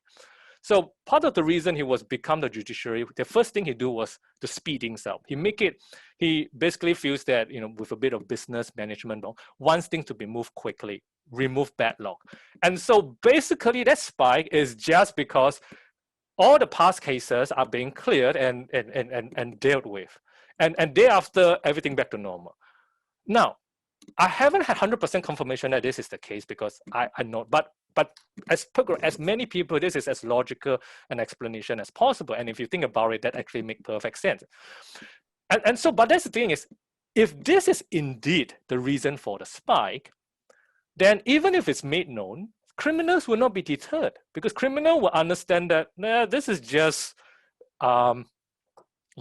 this is just a temporarily administrative clearing out, and this is not like the police or the government is changing the way it enforces crime. And of course, if that's the case, then it doesn't have any. One would not expect it to have any deterrence effect. So putting it together, what really we can start to see is just based on these two things we say. What this article really stands for is that a death penalty, an increase in death penalty due to clearing of administrative backlog, and which is not made known to public, has no deterrence effect. This is what this paper really stands for. And if this is what this really paper stands for, then it's, do you really need to do all this? We already know that before we even start the class, right? And you're basically telling us that this is dreadful work. It is. It is. Okay. But the key is interesting introduction to a method to give us an example of a reputably published hopeless piece of work. But it is. But you're right. Like, how on earth you would explain? There's no question as to why the peak is explained. So you know that from other research. But it's been published in a very credible, and it's been peer reviewed. What the hell's going on? So two things. So one thing, and there's one thing which I want you to take away with, is that whatever we did just now doesn't require math. It doesn't need to know any math, right? Whatever we go through is logical sense. And this is something which you can. And so one thing which I suggest and the practical way forward is whenever you do, when you're looking at engaging with empirical research, just black out all the maths. Just immediately delete it, don't print it out, save paper, cancel it, and then read the text and see, and then you can get into the same frame of critique as I do. And there's words, right? They're still written in English without them. I know maths is a different language, but you blank it out and you read it. And then go through the step which we just did. What is the conclusion? What is the data, the experiment driving the conclusion? And then start asking the question is like, could there be other factor? Is the limitations? What are the possible limitations? And all this, as you can see, is what all of us are equipped with. So I think that's the biggest takeaway. Yeah. And the second smaller takeaway, what Christine said is, we have to be cautious with empirical work because it looked prestigious, it looked objective, numbers, graph, right? But it is all done by human beings, and human beings are inherently ideological, and it shows, and we have to be cautious. And even if we are against death penalty, I do hope that we can recognize the flaw as well, and of course more so if we are against it. We are for death penalty. So regardless of the ideological position we have, we must be able to be critical. But I think totally recognize that. But this is not news, right? Academia is full of people with very strong views, and it sometimes can corrupt their objectivity, whether as peer reviewer or as author. And so sorry, William. No, we'll bring you, Will, and if everyone's willing to stay for 15 minutes beyond 4 o'clock, that'd be a wonderful thing we can do for Will, who I'll introduce in a second. But the takeaways here, gentlemen, what you've just distilled, which was beautifully done, was that all academic work is going to involve a project, an argument, like with different ways of doing it. We will critique it. There's nothing, and by deleting the maths, you're saying just demystify law and economics and see that they're doing something very similar to what nearly everyone is doing, depending, but with different toolkits. And also something that both Christine said and Sandhya said earlier in the semester, remain agnostic as to your research findings. You know, that's as a sign of the integrity of the scholar, is to be prepared to be shocked by what you find, or to not fit what you want it to fit. And therefore that's what you actually found, as opposed to making sure that whatever you are doing is driving the particular agenda and made to sort of reflect something, come what may, and with your ideological agenda. So look, that was wonderful, and also wonderfully entertaining.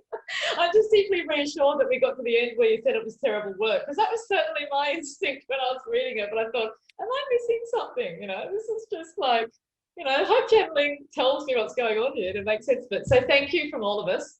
And you're welcome to stay on for the next 25 minutes with Will, if you would like to join us. But Will Partlet, thank you for your patience waiting in the wings. Generally, if we can stop share, that's great. Okay. We are now in our last section of dealing with interdisciplinary methods, and we really are dealing with vignettes here, okay? And Jen just did a masterful vignette of law and economics and how to relate to it. But we've brought Will in because Will's a constitutional law scholar, but also a historian, and therefore working at the intersection between both of those. And Will, thank you for giving us the smallest piece of reading in terms of giving us the agenda. That was very, very helpful for our reading list today on constitutional historiography. So Will, if you just want to take the floor from here, and we'll follow your lead. Sure. Hey guys. Good news is I'm not going to take up much of your time. We're not going to be going over any bad examples of history. There are plenty. All you got to do is read the Australian High Court or the US Supreme Court, particularly in the originalism area, and you'll see a lot of bad uses of history. The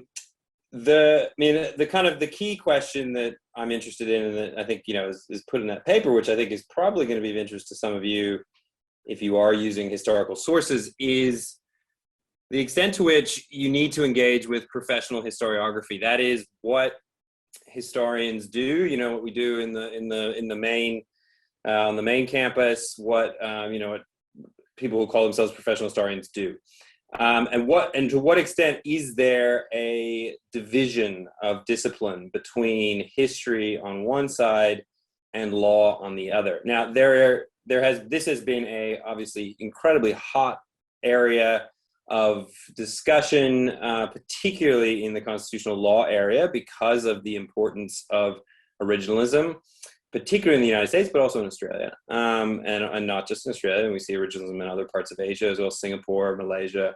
Other high courts use originalism as ways of interpreting constitutional text.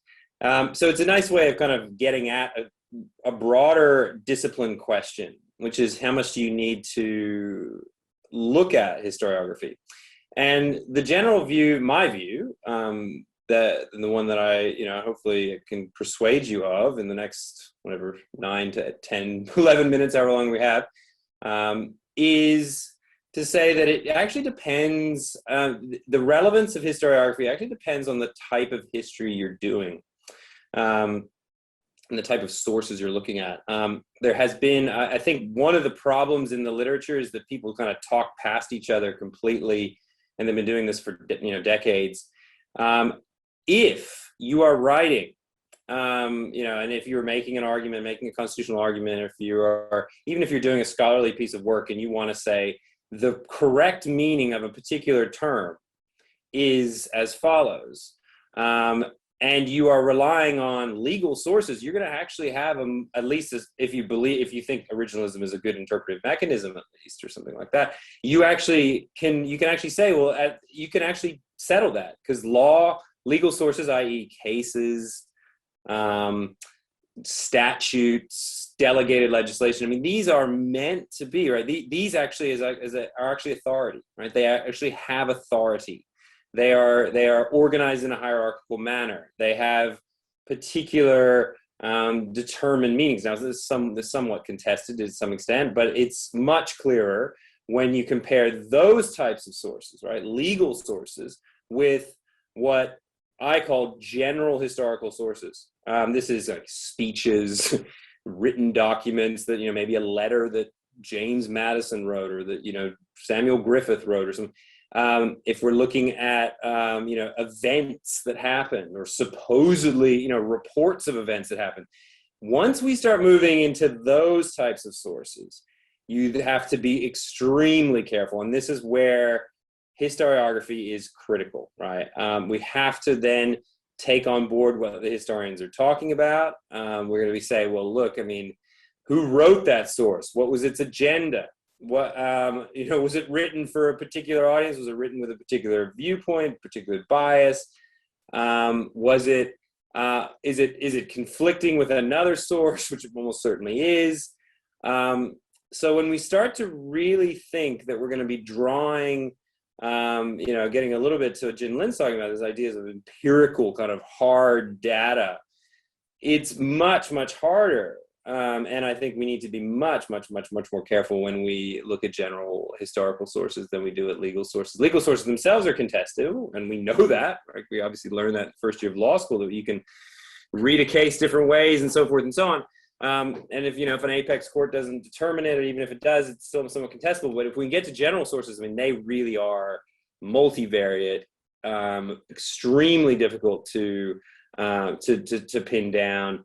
And I think something for you to be aware of, there's a lot to be aware of if you're doing historical work, but for one of the first questions you should begin to try to ask yourself is what type of source are you looking at?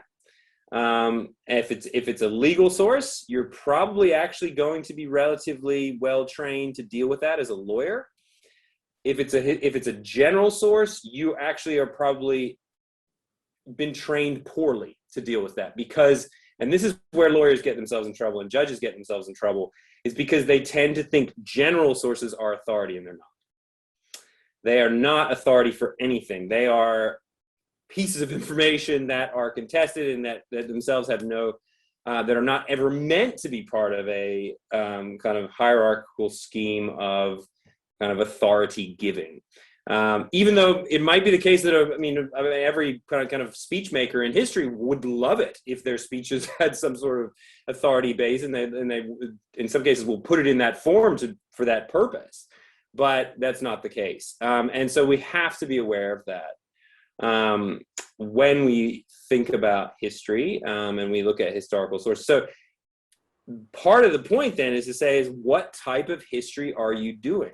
Right, is an important aspect of this puzzle, and as I said, like, it will depend. Like, you have training to use legal sources, and you can make, and it's fair to say, you can make strong. You can say, look, the case law on this is on the meaning of this particular term or whatever is quite clear. And it's been, repeatedly said by the Privy Council, the Supreme Court, whatever, that a particular term means this at this particular point. And we can actually cite that. We can find that there's authority for that point. Now, it's much harder, and and this is why lawyers, then you end up seeing these kind of fascinating, hilarious discussions where you see judges on I think someone on the federal court said, oh, you lawyers are all postmodern. Well, not really. They're just realistic about what general sources of historical evidence suggest, and the massive limitations they have. So, you're going to struggle, to be a kind of, you're going to say, like, the science of kind of historical truth finding is and this is not, and go to a historian, this is not a claim that is particularly far-fetched. In fact, everyone pretty much agrees. Now, so that's to say with general sources we should be very careful. That's not to say that history doesn't matter, it is not important. All right. So the second point to make is to say, okay, if we're dealing with general historical sources, they are not authority for anything. They're not going to provide you with a clear, settle a legal question. But what they do provide you is quite a lot of information that can help maybe to bound an answer to a question, that can provide, depending on what you're doing, can provide explanatory evidence, to provide particular kind of information that might help you understand some of the context for what was happening at the time. So it's not that, so as I point out in that very short, hopefully, thing that you guys had a chance to look at is just say, we need to be careful with them, but we don't necessarily, with general historical sources, but we don't necessarily, but that doesn't also mean, that we just disband them, right? There's a reason why we still have history departments and history professors, and I actually wish historians would be a little bit more engaged with public discussions and so forth. But part of their reticence is they're concerned about overclaiming or whatever. But history does provide us some basis for understanding and kind of coming to questions, but we just have to be very careful with that. And it requires us to really think, and the two bases that I point out in the paper that you want to think about are the problems of the first problem, which you need to engage with, is problem of selectivity, which is that you need to always be aware that there is a problem that you can select. And again, lawyers are masters. We're trained to select stuff, right? That suits our clients' kind of argument.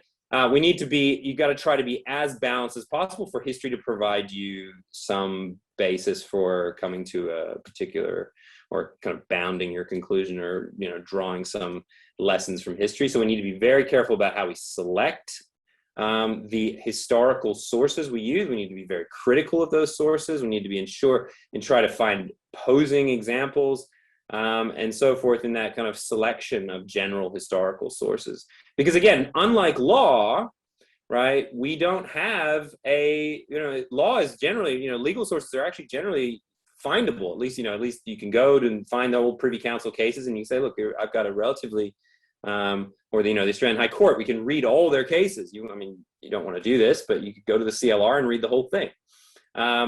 And it's comprehensive. Whereas with general historical sources, they're not. So we need to be careful about how we select and qualify what we say from that. But with those qualifications, we can start to begin to say, okay, we have we can begin to get an idea of what the understanding of a particular time, or what a plausible historical narrative for a particular time was. But it's not easy, right? And it might be the case that if you're involved in a high-paced litigation, it's not something that you're able to do. But you might be able to go to what professional historians have done if they've written on this topic, see what they said. And part of that overcoming that selectivity problem is actually engaging with what historians have written on particular questions, and trying to get a sense of how they have approached it, and that can be helpful as well. So engaging with them with respect to what they're experts at, right? General historical sources. If you've got general historical sources, try to see what the historians are saying about it. Is there a historical debate? You don't have to reinvent the wheel, yourself. You can do this by kind of standing on the shoulders of these guys, right, who have themselves worked through and spent, time in the archives and the hours and hours and hours of kind of sifting and selecting and criticizing and so forth, all these sources. So that's one. So we've got to obviously think about that problem of selectivity. critiquing, and so forth. And we can rely on secondary sources for that to try to overcome that somewhat. And then the second one is to think then about, is also obviously to be very concerned about what I call overclaiming, or, the transfer of meaning from the past to the present. It might be, and this is where historians, you are going to lose a lot of historians. They're going to say, look, we can come up with, and we can actually give you a pretty, plausible conception of what was happening in 1700s, 1788, when the Philadelphia Convention was coming together. What does that mean for today? Of course, that is where it becomes a lot more difficult to say, well, of course, that's going to depend. And so that problem, you got to be very careful about kind of overclaiming with respect to those general historical sources. But it could be the case that they provide you interesting facts. Now, something I'm working on, I'll give you, and then I'll take a question, is one thing that you can use for history to think about what's contemporary, to say, I'm interested in the late 19th century, in Australian history in the late 19th century, in particular, how in the 1890s, when the Australian Constitution was being drafted, a large amount of, there was a real sense at the time that this was going to be, for its time, the most progressive constitutional order ever created.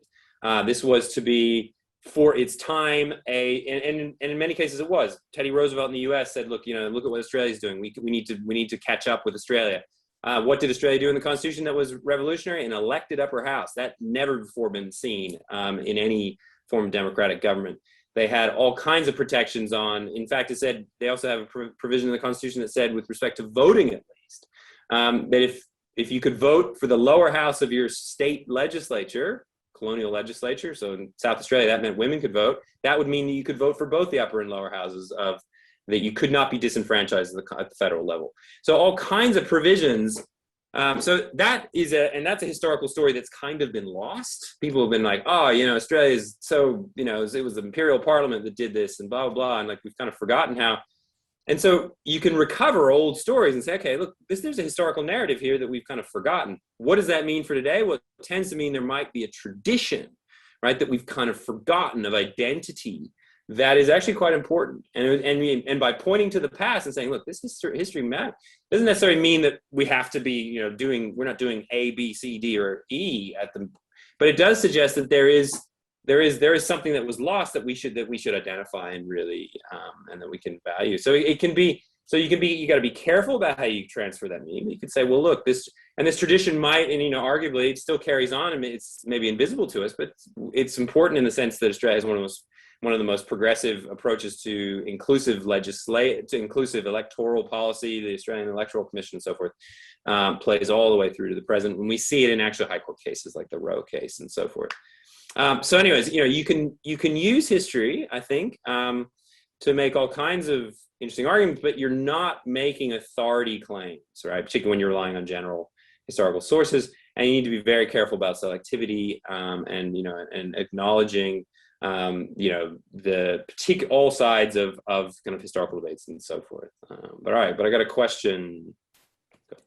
I'm sure I'm going to kick it off, which is characteristic. I wanted to just press you on that last point you made about how the progressive history of the Australian Constitution you might be able to use to say we've lost something along the way, right? But I was wondering how far you would think it would be legitimate to go with that. For example, could you point to the history around the progressive intentions and all the rest of it to make a specific critique of like excessively textual practices of current constitutional interpretation, for instance, as retarding or otherwise like completely putting to rest the potential that was historically understood at that time? Or do you just want to leave it hanging in terms of there's something that we have lost along the way, or would it be a target of specific critique? So that was just, how far would you go within the kind of constructive use of, or responsible use of history, which I think is what you're getting at overall, with a scenario like that? Yeah, I mean, I think for me, I think the general historical sources at the time, and not just at the time. I mean, I'm not making really an originalist argument. I'm more interested in this idea that of a tradition. You could say that Australia has had a commitment to a tradition since at least 1850 In Ballarat, the diggers, Eureka, Stockade, and all this, to egalitarianism, political constitutionalism grounded on highly inclusive, highly participatory forms of electoral representation. That is a very powerful, and in some cases that actually cuts against. And of course, that was for the, in the late 19th century was actually transnational. There's always kind of interesting transnational history, which you compare, was actually exactly what the progressives in the United States and the UK were talking about as well. The progressives didn't like courts. They didn't trust courts, because why? Why would you? Courts in that time were all elites. We trust the people. We trust Parliament. We trust legislative institutions. We trust voting first and foremost. So to say that this tradition actually supports a kind of aggressive form of interpretation, probably not, right? But it can be, and this is, I think, is what's so interesting about what the court's done in Roe and so forth. It can inform what the text means directly chosen by the people, I think. So I think that's the way to discuss it. And it's interesting to see. I mean, I just think, you can point out that Australians today sitting in 2021, we tend to think of ourselves, as we're quite, kind of just follow the leader, kind of follow the US kind of, but Australia was really quite innovative, and has remained highly innovative, right? On electoral stuff and so forth. And look at what's happening in the US. So I think it's a really, so that's an argument to be made. That's a general argument, and then I think it has some relationship to kind of what you do in courts. But it's interesting. It's that kind of progressive movement. We think of progressives. Progressive post World War II became about rights and courts.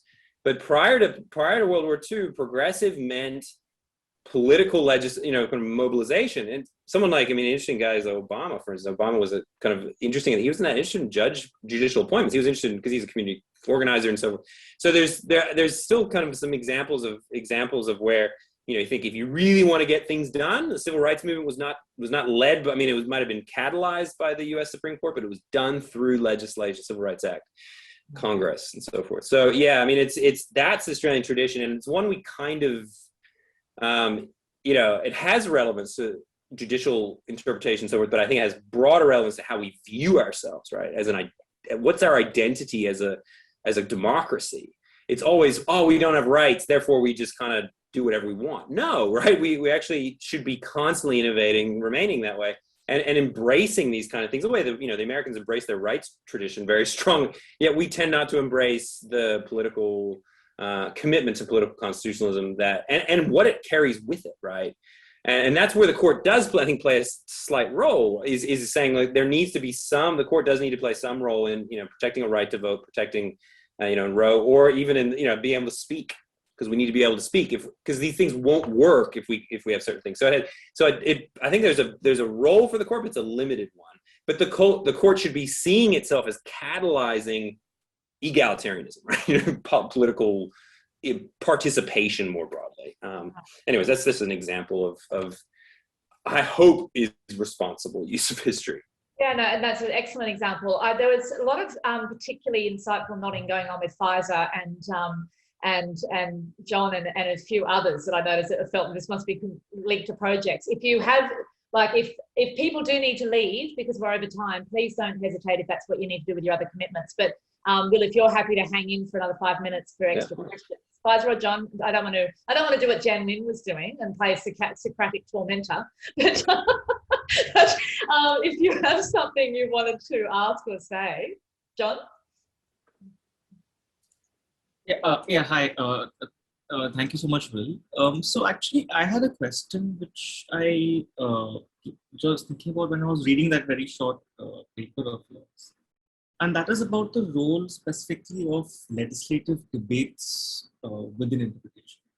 Right? So for instance, in India, especially in constitutional interpretation, there's this increasing use and reliance upon, say, Constituent Assembly debates. Mm-hmm. Right? Now, what distinguishes Constituent Assembly debates from, say, for instance, your general historical sources is that, in Constituent Assembly debates, you often find lawyers, right? You often find lawyers themselves specifically debating about the legal interpretation of a term in question, right? So in that sense, it shares elements with ordinary, say, legal sources. Mm-hmm. right? But at the same time, you don't know for certain whether, okay, this particular speaker's interpretation is what rules the day in that particular debate, right? So I was wondering, would you classify such debates as sources which fall within the general historical sources? I mean, sources, or whether they would fall within more authoritative legal sources, and how would you use such sources? I mean, I'm sorry for so many questions, but I'm just interested because this is being used so much nowadays. It's a very good question, and it's fascinating that you asked that question, because my view is that legislative debates, convention debates, are general history, right? They are, you know, they are done with a kind of, there's an agenda behind them. They are, I mean, to some extent, they're a little bit more complete, because at least with convention debates, so we can say, okay, we know what they are, or it's in Hansard or whatever, so we can get them. But at the same time, they pose a lot of the problems that professional historians worry about. And this is why I think there's so much concern about them, is that lawyers tend to think this is authority, right? The second reading speech. And then there's people saying, no, it's not, because it's selective. And of course that's right, you know. So the idea is, my view is that these are general sources that need to be, and we need to then bring in the info. And to some extent, what lawyers are doing is to some extent kind of reinventing the wheel in a really unsophisticated way.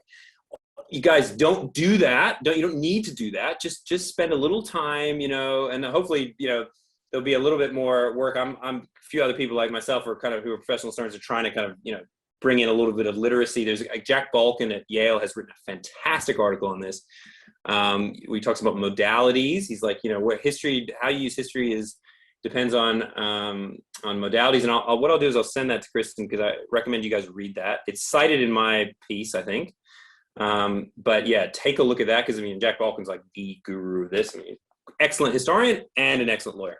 But anyways, yeah, general historical sources, I think they fit in general historical sources, and therefore need to be kind of thought of in that way. And then you know, then lawyers don't have to reinvent the wheel. They can then say, okay. And I think for legal arguments, it's really fascinating, because then, you know, within court, or even, you know, if you're arguing, you know, outside of court about cases or meaning or so forth, it provides you all kinds of really good ways to critique arguments that you don't like, which is, you know, or, you know, which I think is quite good. And you can then, you know, obviously, and particularly arguments that are, you know, very lazy historical arguments. They're just like, you know, history settles this question next kind of stuff, which is absolute rubbish.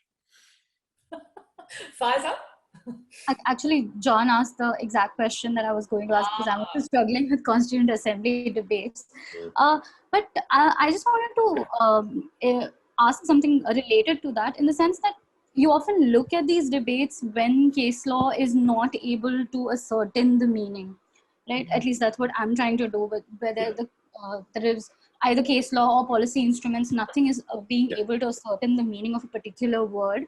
And you're trying to find out, was this struggle similar to what was done even during the debates? And again, there is again, no one voice even in the debates, right? So again, the same problem is reiterated, because clearly it's a very difficult issue and nobody could arrive at a consensus. Right. And there might not be an answer. There may be a gap. I mean, it might be that they didn't agree on. But that goes to that idea, is like, you know, and I know as lawyers, we're always looking for the answer. They're just, you know, like, historians are comfortable with this. You know, historians will just say history doesn't tell us the answer. It might give you some further guidance. You might say, oh, actually, I see an insight from history that helps me achieve this. But, you know, at the end of the day, it might actually require you to actually engage in some kind of, you know, scientific thing. Might have to make moral or kind of ethical arguments, right? Yeah. About something. You know, so it's, you know, what got me into this, what got me kind of interested in this in the beginning, is I saw so much in constitutional law, the use of history as a way to kind of say value free, like, you know, this is a value free answer to a question of course there's, you know, it might be the case if you have a clear legal meaning of a particular, you know, question, and it's remained that way. Like, you know, so the classic example that all the originalists use in Australia is peace, order, and good government. That does not, you know, that does not limit, right? That creates plenary power generally for the states to legislate. There's no limitation. Those words don't provide, and that's been the case from time. There's really no question about that. Even though on its face you might read that and say, oh, you know what, this law should be struck down because it doesn't lead to good government or whatever. No, you can't do that. That's clear. There's a clear legal meaning for that. It was always meant to have a clear legal meaning. Therefore, we can say from a particular point of view that this has a legal meaning. but most things don't like that, right? And as you say, like if you don't find it in, all this in case law, whatever, you're probably not going to find it in the convention debates. I think it's just, but they can still help you. They can structure how you think about it, and they say, okay, here's what the debates. Even one question to say, what's the debate? This is a debate that continues? Because one thing that's interesting about history is you'll look to say, the debates in the Indian, drafting convention. You say, look, the debates today are quite similar. Right? It's there, even though we're 70, 80 years later, we have similar debates, similar tensions, and that is illuminating and that providing that historical kind of context. And also might you say, okay, this particular argument fits into this tradition of argumentation about the Constitution that fits into another tradition. Which one is better? Well, then you might actually have to engage in value questions and so forth to some extent. But history can provide some basis for that. So it provides context, right? Which is always important. So it's this either or. It doesn't either provide settle the question or provide nothing. It provides context, right? And it provides traditions or debates or things that kind of reoccur that provide insights into modern day questions.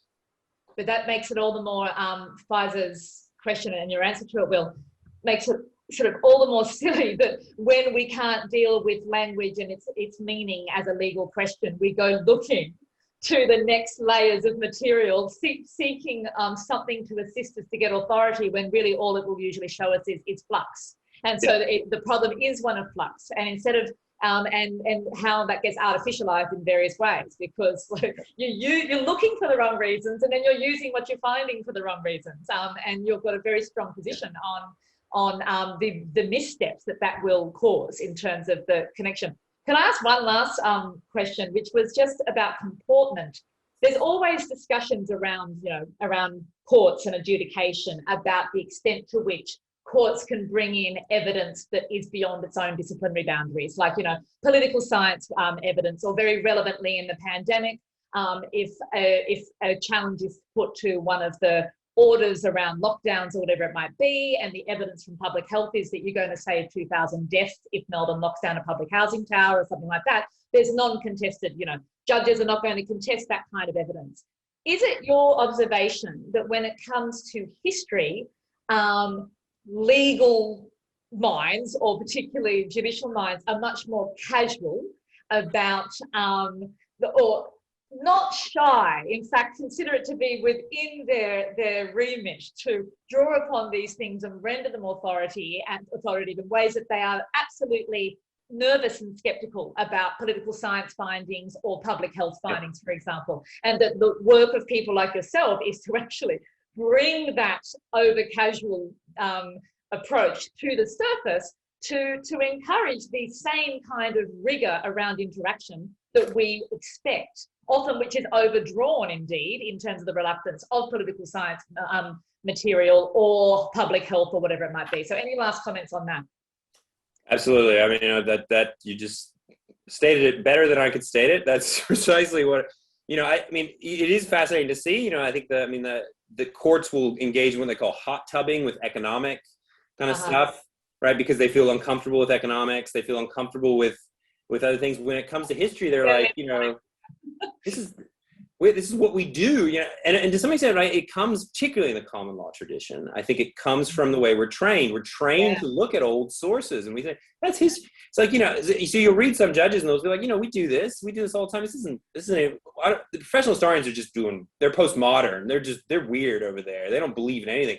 We have to solve problems. Therefore, we use history to solve problems. And then, and if the Colin Whitfield case is a classic example of this. Like, for some reason, everyone agreed on a kind of potted history of Section 92. And it was, and of course, the defendants probably, in that case, they would have, and it fit the Commonwealth, what the Commonwealth and the states wanted. It was very kind of, but so I think there is a lot of, there's a lot of just, this is easy, we're used to doing this. Why do we need to bring in, and hopefully I can make them see, well, okay, maybe with legal sources, what you're doing is right. You actually are right about it. The historians don't have any real insights for us. But with general sources, then we do, and then it raises those really interesting questions you guys are all raising, like of what general convention debates are largely general historical sources. Legislative debates are as well, even though they seem pseudo legal, right? I mean, so then we see, so then it raises it. I think it'll hopefully at least get a debate going. Say, okay, guys, we might need to be a little bit more careful about this. And litigants have got to help them, right? Litigants have got to help them with this. So, if you're going to lose a case on history, get a historian to come in and criticize, or just figure out a way to criticize it. Because the judges, you can't rely on judges to do this. But if judges see really careful, good historical work being done and kind of tearing down the selectivity and overclaiming problems, they'll probably see that and they'll move on to other forms of.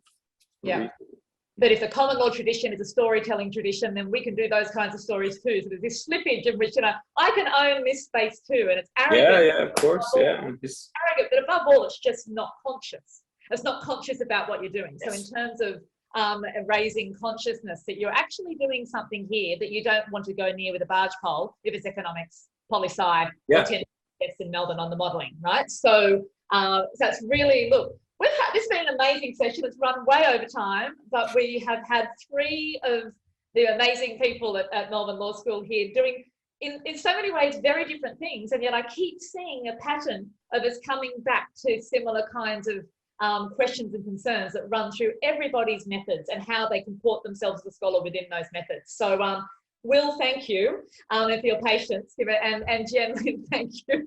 I just think it's fascinating that Jen Lin gave us a piece that he thought was abysmal law and economics work in order to talk about the tradition in which he's actually a participant. So that just shows so much about your integrity as a scholar, that you're like, no, I want you to see the bad so that you can also understand when it's good.